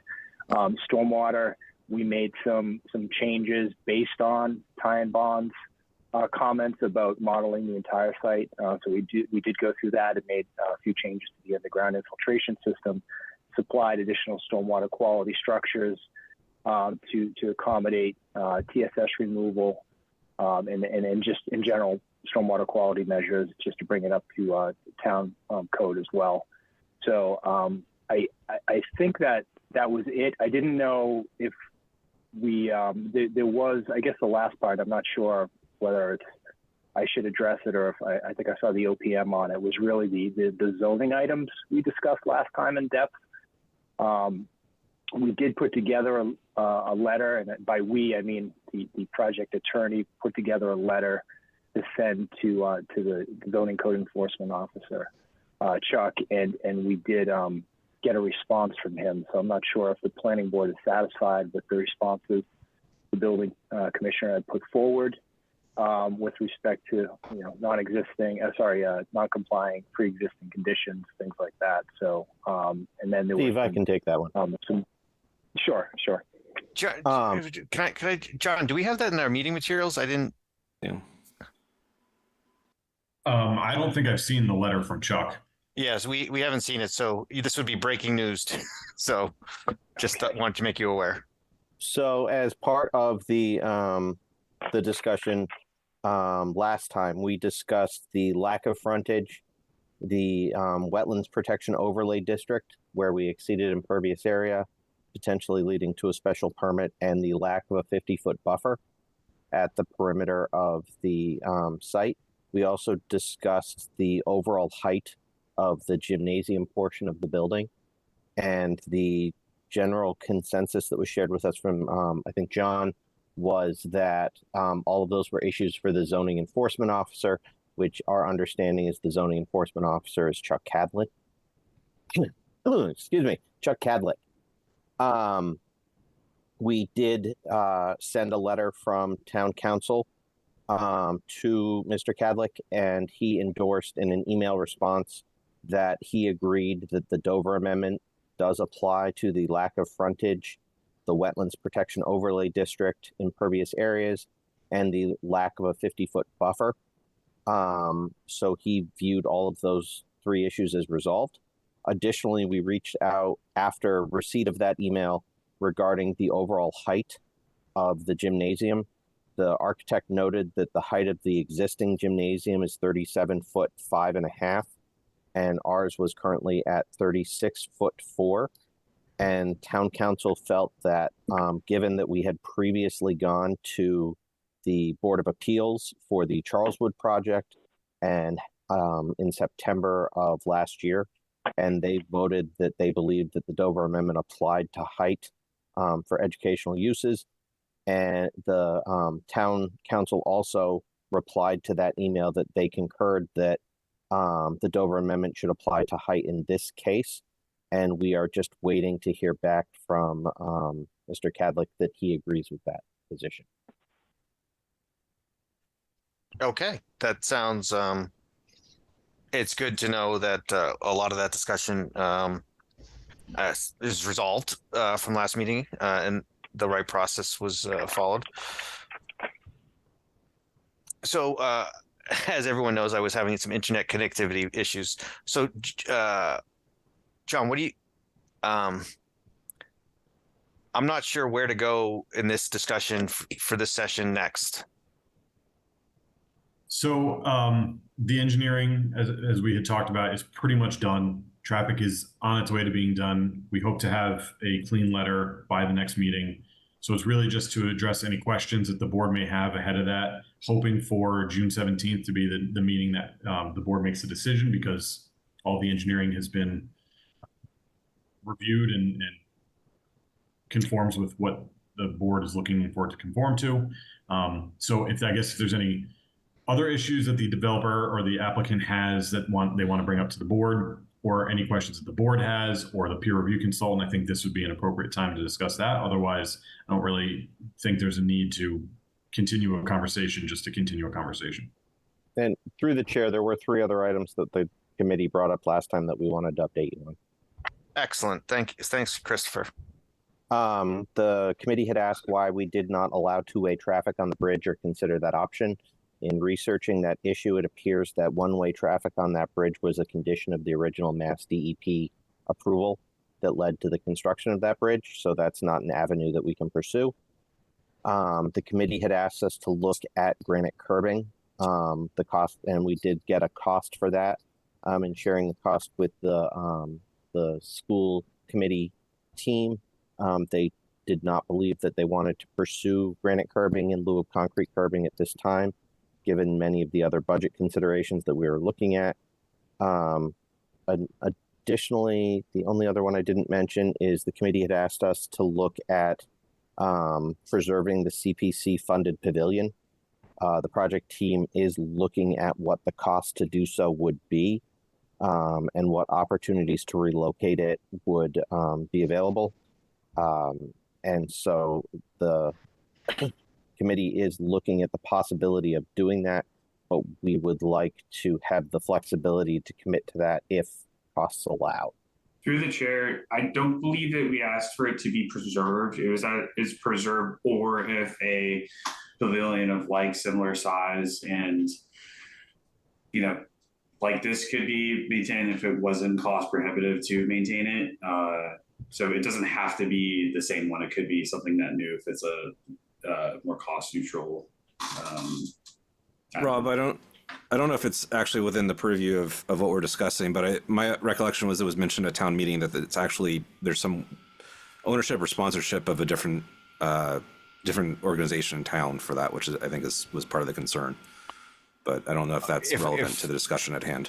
If my memory serves, somebody, some group, some organization donated that to be placed there at the school for to benefit, I don't know, the playground area. I don't exactly know the backstory, but the group that donated it was hoping it could be preserved in some, maybe preserved's the wrong word, but somehow the structure, whether it's net new or the same one, could be there for the same benefit.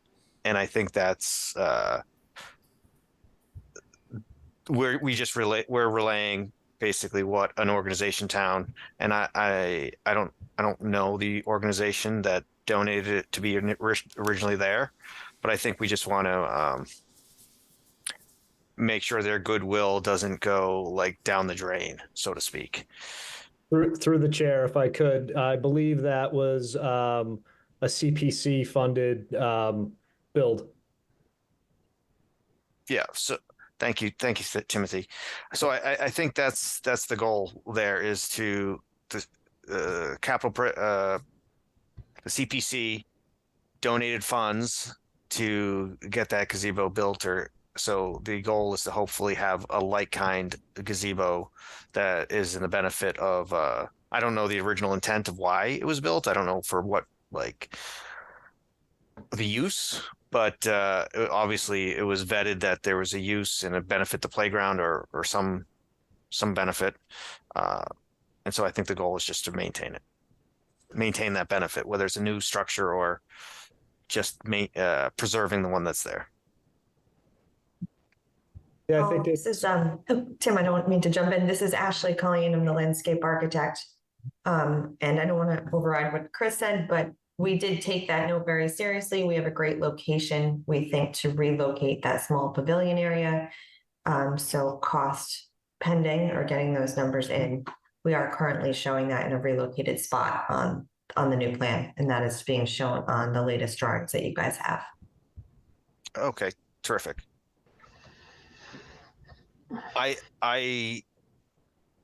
agree with the school building. If it's a building committee that has to analyze all the costs of a project like this, and if granite curbing is cost prohibitive from the overall project scope, I think that's the right place for that kind of pros and cons analysis to be, because we're not evaluating the overall total budget of the school project, and they are, and that's part of what they should be doing.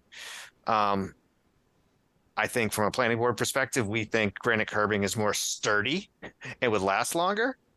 But if it's financially prohibitive and it impacts other things of this project, it's a town project. And I think because it's a town project, the group that's managing the budget for this project should have final say. That would be my opinion there as well. So I agree with that kind of decision thought process.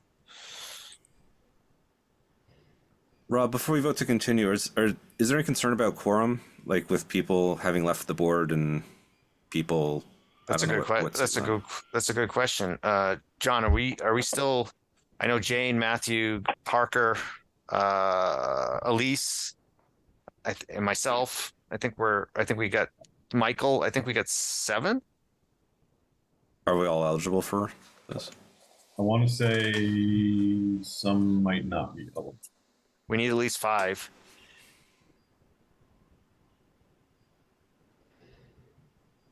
Check the official document. I know I missed a meeting, but I got my paperwork in, I think like a week ago. So all right, you're not allowed to miss the next one then. The next one is the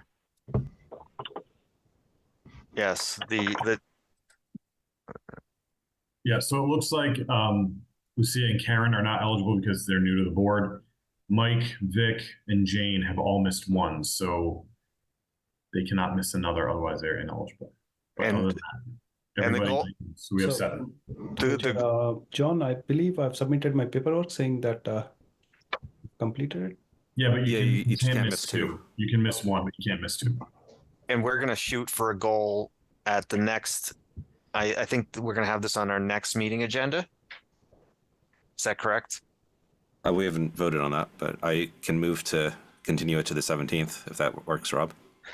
Through the applicant and Jean, do you think the 17th is a realistic timeline, or do you want July 1st? I think the 17th would be fine. I was prefer. Go ahead, Christopher. We would prefer the 17th. We are trying to get some work started that's relying on the stormwater permit being issued. We don't necessarily need the full site plan approval, but we have some early enabling work that we're hopeful to get in this summer before the teachers and students return in the fall, and getting the stormwater approval on the 17th and getting Time Bond's letter to the Conservation Commission before their next meeting next Tuesday would both be helpful in establishing that. Jean from Time Bond, you think that's reasonable? Yeah, I think we can I know we had issued one letter with our civil and traffic work together. I think we're going to do it in an A and a B series. We'll have the civil and stormwater stuff issued by the end of the week so that we can meet that Concom deadline and then, or have that at least in hand before your Concom meeting. And then next week, follow up with any traffic comments. And in the meantime, we're trying to work through those comments with the applicant's team. So we can have a clear letter for the 17th. We can commit to that. So thank you. John, I'm going to entertain a motion here to continue this to the 17th, but I also think I need to continue the decision criteria to. You are correct. The decision deadline is June 10th. So we would want to continue it to like a week after. So June 24th. So I'd like to entertain a motion to continue the public hearing for 90 and 104 Hayden Row to June 17th and continue the decision to June 24th. And through the chair, the decision is just for the stormwater management permit. The site plan deadline is 90 days after the close of hearing. Okay. How should I maybe do I make two motions then? You can continue the site plan and stormwater management permit hearings to June 17th and the decision for the stormwater management permit to June 24th. Okay. I'd like to entertain a motion to continue the public hearings for the site plan and stormwater management permit for 9104 Hayden Row to June 17th and the decision criteria for the stormwater management plan to June 24th. So moved. Second. Thanks. I'm going to go through the roll call vote. Chair. Go ahead. Just a point of clarification. Decision deadline, not the decision criteria. Are you guys, as Matthew and Parker, are you willing to accept a friendly amendment of decision deadline as opposed to right? All right. All right. I'm going to go through the roll call vote and bear with me. I will get the wording down as we go through the official dynamics here of managing the meeting. But Elise, how do you vote? I vote yes. All right. Lucia Lopez? Do I vote on this? No, sorry. Matthew Ronca? Yes. Michael King? Yes. Parker Happ? Yes. Jane Moran? Yes. Vikasath Prati? Yes. And Rob Benson is a yes. So thanks, everybody. Thanks, Christopher. Thanks, Steve. Thanks, Ashley, Timothy. We'll see you guys all in 2 weeks. Thank you. Great. Thanks, everyone. So the next thing on our agenda is new to us. I'm following along with the agenda here. So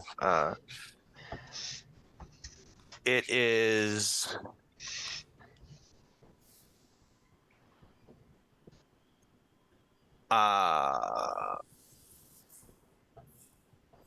Open Play Pickleball and Paddle Club. So I'd like to entertain a motion to open the public hearing for the Open Play Pickleball and Paddleball Club for a major site plan and stormwater management permit.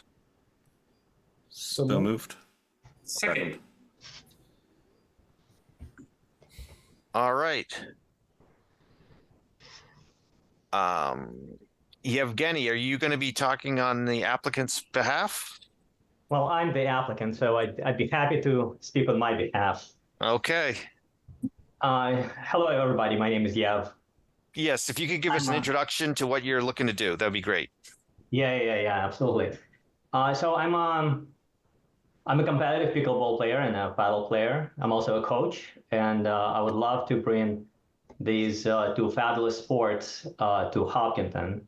And I'm planning to build a world-class facility for both of these sports. Pickleball probably is something that many of you are familiar with. It's the fastest growing sport in America. While padel, many people have never heard of it here, but it's actually the fastest growing sport in the world. And it's about to come to US big time, and that's why I want to bring this to Hopkinton. And I think there is a lot of support for the club, and I think it will bring a lot of great amenities to the town. You probably are familiar with the pickleball courts that have been opened recently, just a few days ago at Hopkinton. That just shows the support for the sport by the residents. So I want to, will I be able to share my screen maybe? I want to quickly introduce the plan, so you're familiar with. Let me know when you see my screen. We see it now. Okay. All right. So it's an indoor and outdoor facility that I'm planning to build with altogether 19 courts. At this point, it's going to be the largest pickleball and paddle facility. It's indoor and outdoor. Indoor, there's going to be 10 courts, and outdoor 3 pickleball and 6 paddle courts. There will be parking space or parking lot for about 60 cars. And it's located right on the East Main Street, sharing driveway with Fairview Estates, which is a retirement community. I heard actually a lot of positive feedback from the retirement community because they will have something to do, and that's a fabulous sport for them to engage and to play. I invited a couple of people to join this call, specifically Matt Leidner, who is site engineer, and he will be able to answer any questions that you might have about the site. Also, Roy is here, who spoke a little bit earlier before about Legacy Farms matters. He is selling this piece of property, this piece of land to me, so I could build this club. And earlier today, we had a, I think, really productive discussion with peer review consultant who created the comments, like a 15-page document with various comments. And I believe we went through all of these comments and have a pathway forward. Tony, are you on the call today? Yes, Tony Capichetti with Weston and Sampson. I prepared the peer review on behalf of the town, and we did have a very productive meeting for a little over an hour today. Went through all the comments one by one, and I do think that they have a path forward for resolving the outstanding issues, most of them being clarifications and documentation. Okay. Right. Mm-hmm. So how would you like to proceed? Like, I would like to ask the board, maybe, or Tony. So I think our next step here is to get a staff report from our principal planner. I think that's our next step. All right, so through the chair, this, as Yev had described, is going to be a combination of a building and outdoor court facility with some parking and associated landscaping and stormwater management. There were some concerns with the parking area, as it is the leaching field for the Fairview Estates next door, but that is permitted through DEP. So that's really DEP's realm, and we don't really have to weigh in on that. As long as DEP is okay with it, there's really nothing within our jurisdiction on that. And Board of Health has been kind of the town's representative on that aspect. So they're watching and talking to DEP and working with the applicant through all that. It's, they've gone before a design review board. Design review board had some comments on the facade and the design. It's going to be a very large building with a very large front facing East Main. So they just want to try and make it as attractive as possible. And Yev was very receptive to their comments. And I believe he's coming back on June 11th. So we will discuss it again and talk about DRB comments. Other than that, it's a stormwater management permit. They're disturbing more than an acre of land. It's site plan. They're building more than 5,000 square feet of gross floor area and more than 25 parking spaces. It is within the Osmond district, which is the open space mixed use district or development district, which is so known as the Legacy Farms area. So it's under a different type of decision criteria than normal site plan. So take a look at your memo and familiarize yourself with that, because it's not necessarily adherence to the site plan standards, though that is part of the review. It's more adherence to the Osmond district and the guidelines, the design guidelines, and the regulations within the Osmond district itself. There was a special permit granted by the ZBA for water resources protection overlay. And actually, Jeff, have you gotten that granted, or are you just before them now? I got it granted. I have. It was granted, right? Yeah, Okay. yeah, yeah. I have a resolution. Yep. So that has gotten that special permit, and now they're before the planning board to finish the process. And by the way, we've created 3D renderings of the facade, which we didn't have at the moment when we presented to design review board. So if you would like to see that, I'm happy to show the like all 4 sides and get your opinion. Other than that, I think all the comments were addressed during the meeting. That was the only thing that was outstanding from design review board. I think just to kind of set expectations, I think a realistic goal for tonight's meeting on this topic is to, if there's, Tony, if there's any, you're from Weston and Sampson, correct? If there's any more insight you want to give about the your kind of peer review, that would be great. And then I think the next step would be to open up to the board to ask questions. And maybe if you want, Evgeny, if you want to show us that 3D rendering, that'd be great. But typically, once we get through preliminary kind of introduction and initial staff report, initial consultant report, or overview, we'll schedule a site walk, and then we'd continue the public hearing to the next meeting. So that's our typical process. So just to kind of set expectations, I think that's what I'd like to do. So Tony, why don't you go ahead? I can. No, I prepared just a quick kind of high level. If you could release the screen, I can go through my memo. I didn't go point by point, but just kind of some of the major points in what we've discussed today. Just to should be available now, Tony. Yep, there we go. And let's see. Yep. So we're seeing like the second screen, the presenter one. Let me go to the. Sorry about that. It's okay. There we go. All right. So as you know, it's the Open Play Pickleball and Paddle Club.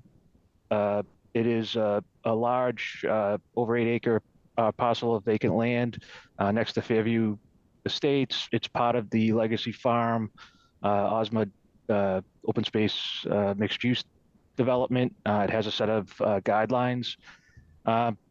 Again, 24,000 square foot building with 9 exterior courts, stormwater management over an existing leaching field for groundwater discharge facility that DEP is currently reviewing. That was one of my comments, and the condition that I suggested was that they just provide documentation of DEP approval prior to construction, which it's kind of redundant, but just kind of covers the board. What we reviewed for was bylaw compliance to the applicable bylaws, Residence B, water resource, supplementary regulations, which were basically covered parking, site plan review, the open space mixed use overlay, then general site plan layout. They provided a trip generation traffic report we took a look at, and then stormwater management compliance. These are the documents that we received, which are similar to what the board received, and we received it through you. It is in the Residence B zoning district, but modified by the overlay. They generally comply with all the dimensional use standards of the bylaw. I did have a question on building height. It looks like it appears, but they need to provide an average grade calculation just from them, just to document that it does. And looking at it today, I still think it complies, just to kind of dot that I, cross that T. Parking sufficient for the occupancy level exceeds the bylaw. It should be noted that some of the requirements are modified from the bylaw by that Legacy Farms design guidelines as far as what interior open space requirements. It's a little less because it is an open space development. And then the types of plantings and locations are modified. They do have electric vehicle spaces dedicated. They're going to modify it to provide, move one of the handicap spaces to be an EV space. So there will be an accessible EV space as well as the regular spaces. There's a proposed sign. They should just verify that there's adequate sight distance around that sign on the plans. The light fixtures along pedestrian walkways are limited to 12 feet by your lighting requirements, which they're at 15 feet along the building. They had no issue with modifying those down to 12. I asked for a swept path analysis for the emergency apparatus. That's been submitted previously to the fire department, and they were okay with it. So I just suggested they provide it to the planning board so you have a record of that as well. For stormwater, standard 1 was met. They met standard 2, and they actually used the new higher rates, which the NOAA plus rates, which are considerably higher than the base stormwater regulations, which is good for a project that relies on infiltration. They've met the recharge standard. The TSS removal standard was met. It is not a land use subject to high pollutant loading. Critical areas, they do discharge to a critical area, but they did provide the required treatment. It's not a redevelopment. They provided construction period information for how they're going to handle sediment and erosion control. We did suggest a condition that they provide provisions for the infiltration areas to limit construction access or not fully excavate those during construction to preserve the soils below. The engineer had no issue with that and would modify it.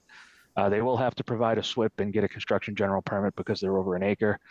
They've submitted an O&M. We suggested just a quick sketch showing where the BMP locations are, so whoever has to maintain it in the future knows what they're looking for. They provided an illicit discharge statement. The additional observations, again, provide plans to keep construction activities from the infiltration areas, which they agreed to, and just some construction sequencing for the erosion controls, which they also said that they could provide. They've complied with most of the requirements from the bylaws. Most of the topics were just providing additional documentation. They did provide a trip generation analysis, which they're not exceeding the 100 vehicle trip increase in the peak hour that would kick into a TIA. However, they do have a 10% increase in the peak hour on that roadway. But what we discussed was the legacy farm plans must have issued some sort of for that overall development, some sort of a traffic study. And they're looking at a baseline vacant site. And this was planned to be a commercial site. So we're going to see if we can find those the commercial trip generation that would have been included in that initial traffic study. And if they're not increasing by more than 10% from the commercial use that was contemplated, then they should be fine for that standard. I asked about noise. There is a lot of discussion about noise from outdoor pickleball. I was happy to hear that they did commission a noise study ahead of time. It was not submitted, but they did incorporate those recommendations, and I said they should submit that as part of the record, which they agreed to. They seem to be on track to address or agree to conditions for all the outstanding items before the next meeting. So if they could get me a response prior to a week before the next meeting, I should be able to get a review by the meeting. And then we did make recommendations for some conditions that items either be received prior to construction. There were some easements that were needed from adjacent property owners or some signed documents. We usually like to see the operation and maintenance plan signed by the person responsible and make that a condition of occupancy as part of your decision. And then there is a requirement for sidewalks along the property frontage. The existing sidewalk goes about halfway, and because of wetlands, then crosses on a crosswalk and continues on the other side of the street. there is a provision in your zoning that says that the board can make a finding that an alternative provision for sidewalk along the entire property frontage has been met. I would suggest that the board make that finding if they feel that is adequate when they go out on the site walk. There's existing wheelchair ramps that cross the street there, an existing crosswalk. So it does serve the purpose to extend the crosswalk across the entire frontage, directly impacts wetlands and doesn't really lead to anywhere. So I think that's something just to keep an eye on while you're out on the site walk. So yeah, no, I think they did a very good job. There was just a couple of minor items that needed some clarification that if they get to the board, should be in a position to resolve the outstanding engineering issues. Thank you, Tony. I would like to just make a couple of comments. One on the height of the building.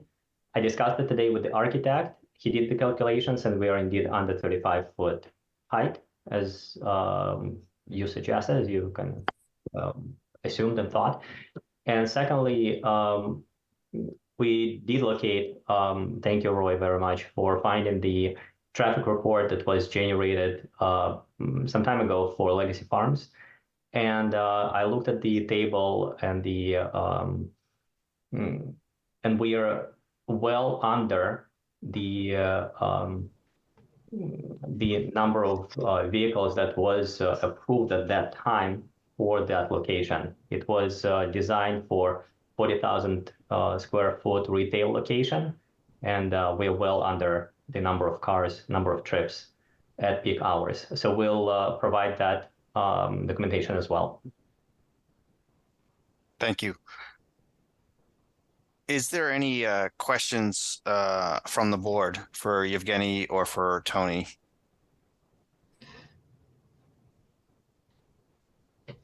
No questions. Just would comment, Robert, Robert McIntyre is probably happy there's no more tennis courts being taken for pickleball, and appreciate you constructing such a fabulous facility.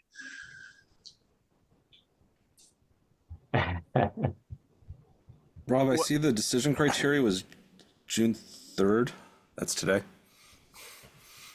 So we'll need to extend that for sure. Yeah.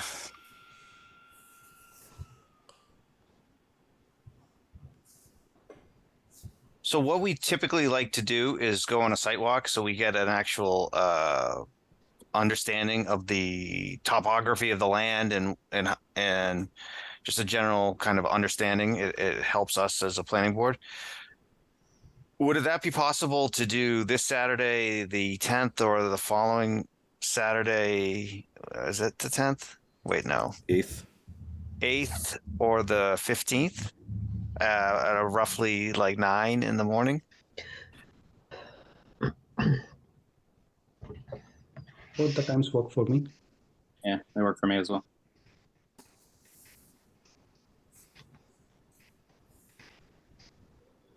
Yevgeny, I think that's a question for you. Like typically as well. Like I wanted to know if the board can make it at 2, but typically the applicant or somebody from the applicant, somebody representing the applicant meets us for these site walks. I'm actually going to be away from June 5th until June 16th, but maybe Roy could. Yes, through the chair, Roy McDowell, I can do that tour with you. Is one of those Saturdays better than the other, the 8th or the 15th? This Saturday would be good if you could do it. How does this Saturday, the 8th at 9 a.m. work for the board? I'm good with it. I'm good. I will not be there.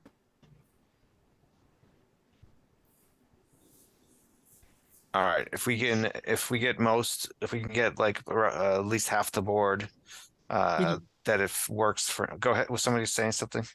Yeah, sorry. Did you say 9 a.m. Saturday? Yeah. Yeah, I could do that. All right.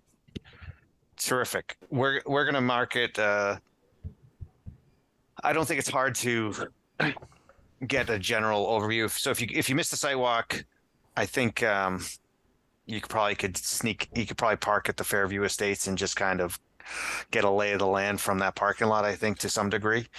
So if you missed the site walk, just try to swing by and just kind of understand the general topography, but for anyone that can make it, June 8th at 9 a.m., where should we park, Roy? If you come in the entrance as you're heading towards the senior living, you'll take a right. There's a gravel parking lot down below. We can fit about half a dozen cars there. All right, that sounds good. And I'll bring some renderings and site plans with me. Okay. And if you would like, I can also share a drone footage that I have that will give a sense to people who are not able to come maybe on Saturday. Do you have that ready for now? Yeah, I have it ready. I just don't. I don't have it loaded. I mean, I can't share it immediately, but I can upload it for you. It's yeah. Do you want to show the renderings? I can show the renderings. I actually I can show something else that might be of value. It's gonna take just 1 minute, 1 second. Well, he does that through the chair. Go ahead, Lucia.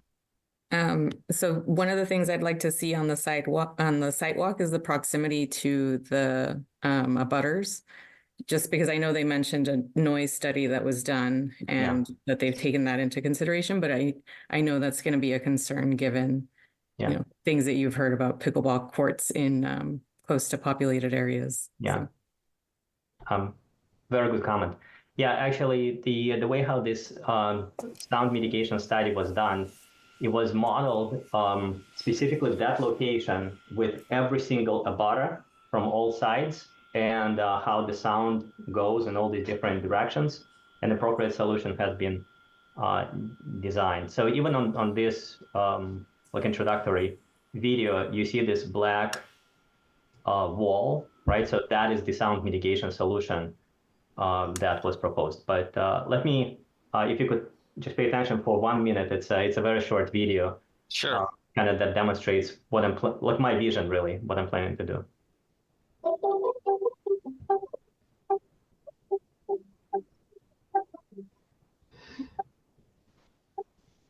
So 3 pickleball courts on the north facility, the driveway,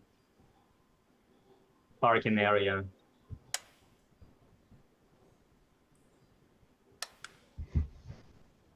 Six padel courts on the south end.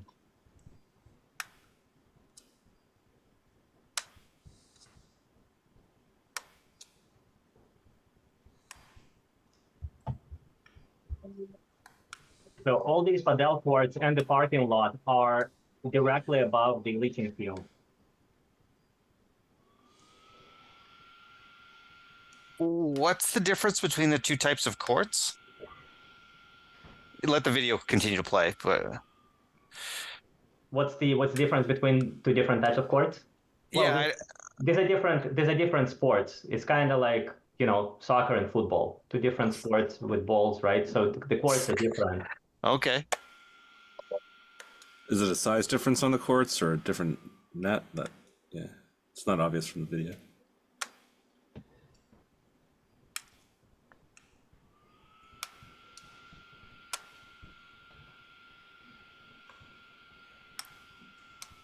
So Rob, while we're watching this, is there I assume it's like normal retail hours would be the requirement here when we're talking about noise, etc. I think we have the kind of the minimum and maximums in our zoning bylaws. Yeah, so that is that's kind of the vision that I have for the club. So you have an idea kind of what is going to be where. And these are the colors that I'm thinking about. The light gray and the dark gray. The design board suggested like 4-foot wainscoting. So that's what I modeled it after. And it turns out that it's actually a very common combination of colors. So and as a matter of fact, right now I visited a facility in Easton that's being built right now, similar size facility as a pickleball club, and they're using the same color, right?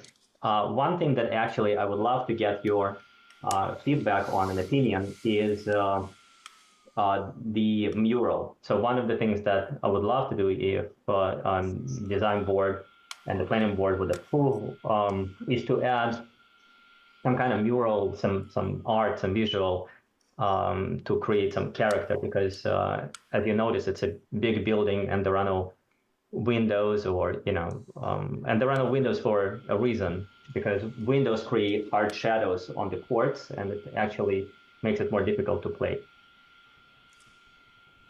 I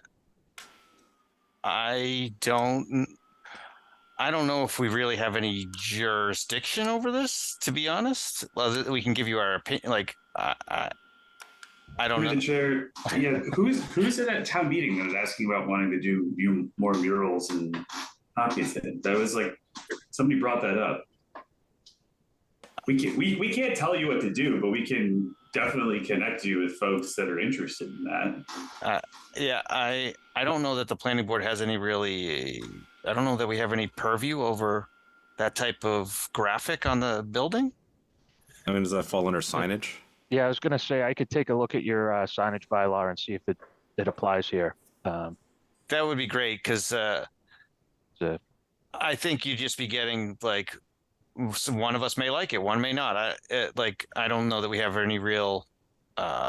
Yeah, I got it, and it's not necessarily what I will decide to do. It's just an example to show like what I might put on a building to create some character, because it's somebody said big metal mass.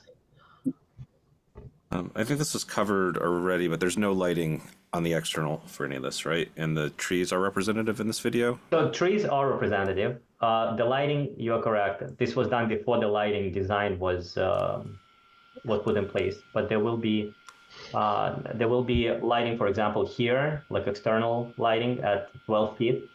And on the other side, there's going to be 2 light poles, and then it's all will be reflected on the site plan. But this video and these images, they should provide kind of a general understanding where what is going to be like on the site and how it's going to fit together. Because to me, it's easier to visualize what will be there looking at the 3D model rather than just from bird's eye looking down. Are the courts themselves, the outdoor courts, going to be lighted? They will be lighted. Both pickleball and paddle courts will be lit, and lighting for padel courts actually is integrated inside of the, like it's part of the padel court, right? So the lighting is part of it. For the pickleball courts, I'm planning to use a very innovative company actually that's called Twinner. The way how they designed the lighting, it's attached at the top of this fence that goes parallel to the sideline of the court, and it shines down and it illuminates the whole court without spilling over light to the other side. Okay.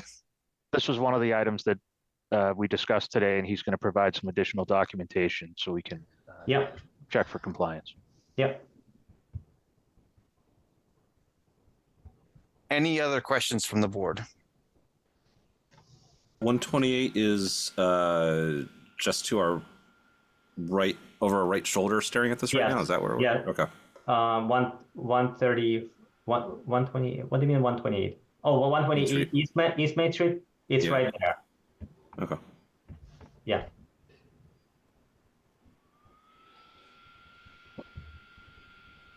All right. I think have a question through the chair. Go ahead, Elise. Have you given any thought to solar anywhere on the property? Excellent question. So I asked the metal building manufacturer design the building with the collateral load that will support solar panels if I choose to add them at some point. Frankly speaking, at this point, I haven't committed to that yet. I need to understand kind of the ROI, how much it requires right now to put them in, and but in case I decide to do it, there will be a way to do it because how this metal building is going to be designed from ground up, right, with the proper collateral load for that.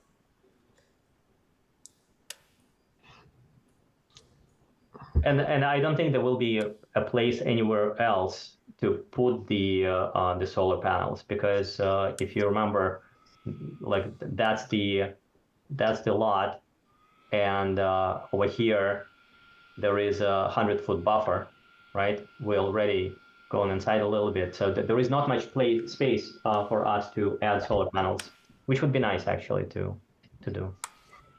Through the chair. Go ahead, Jane. One of your neighbors at the Congregational Church, I think a couple of years ago, erected covers for their parking lot and put solar panels over those tops. Yeah, excellent idea. Unfortunately, I don't think it's going to work for this specific site because of the leaching field. Right. Right, we have pipes, so we can't really put any structures, like big structures with big footings there. Otherwise, I probably would have covered these courts as well. Okay. Thank you. Yeah, I just verified too, the new building code amendments require that the new commercial buildings be commercial ready as part of their design structurally. So be solar ready rather. So that's part of the new building code. Okay. All right. I think at this point, if there's no other questions, I think we're going to continue this. John, what's our schedule like for time in our upcoming meetings? I don't think there's a ton right now for June 17th. All right, let's put this on our agenda for June 17th. So I'd like to entertain a motion to continue the public hearing for the open play and pickleball. Let me make sure I get this right.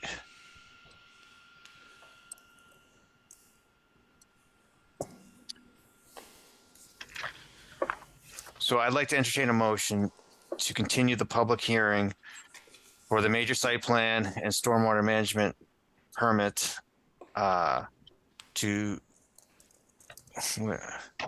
Zero East Main Street to June 17th, and continue the decision criteria for the stormwater management permit to June 24th. Through the chair, decision deadline. Decision deadline to June 24th. Just through the chair, one point of clarification, and for John as well, don't you have to open it for public comment as a public hearing? I don't think anyone here has their hand up or anything, but just to protect you from. All right, since nobody moved the motion, is there any public comment before we continue?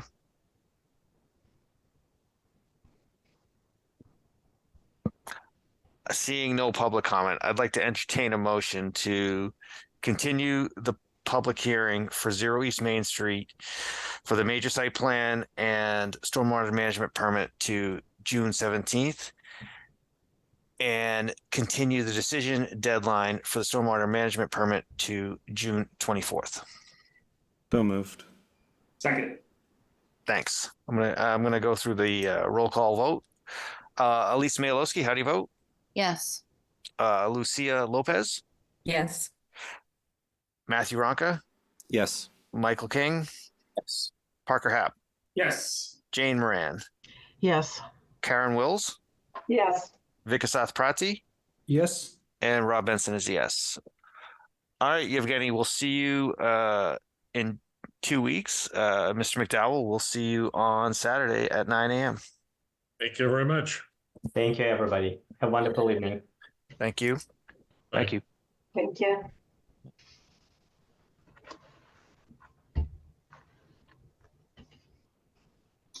Rob, may I bring something up before we move on? Well, I guess it depends what it is about if it needs to be on our agenda, but sure, go ahead. Just very quickly, earlier we had a lot of comments in the comment section of the meeting. Yep. And it kind of concerned me because if anybody makes a comment in a meeting on camera, they have to state their name and address. But when people were talking in the chat, they didn't do that. And some people didn't even have their names on the chat. So we don't even really know who they were. So I feel like that's public comment, but we're not tracking it. It's also not captured anywhere else. In the meeting minutes. It's not even in the meeting minutes. Yeah. It just, I don't know. It kind of bothered me. Has that usually been enabled? I don't think I've noticed. Yeah, through the chair. It's been, I think at the beginning, they disabled all the comments, and then, so these Zoom accounts are used by all the different boards. So different boards might change the settings, but I'm going to talk to IT and just see if we can just disable the chat, because it's not necessary in these types of meetings. It does get used a lot in certain meetings where there's not hearings like the planning board. And it's a little bit more informal, but in these types of settings, I don't think it really benefits the board. I noticed the comments because I think comments, but I was kind of at least to just expand on what you were said. I was surprised there was so many comments because I don't remember other meetings ever having comments. But yes, I think I think that's the right course of action, John.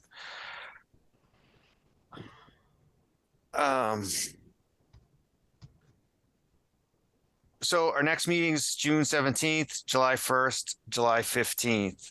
I think that covers our agenda items. We don't normally go through the zoning board of appeals stuff. It's just more informational for my for everybody on the board. So I think now is unless there's anything else, I think now is our time to entertain a motion to adjourn for this evening. So moved. Second. All right, roll call vote. Elise Mayalowski, Yes. Lucia Lopez, Yes. Matthew Ronca, Yes. Michael King, Parker Happ, Yes. Jane Moran, Yes. Karen Wills, Yes. Vikasath Prati, Yes.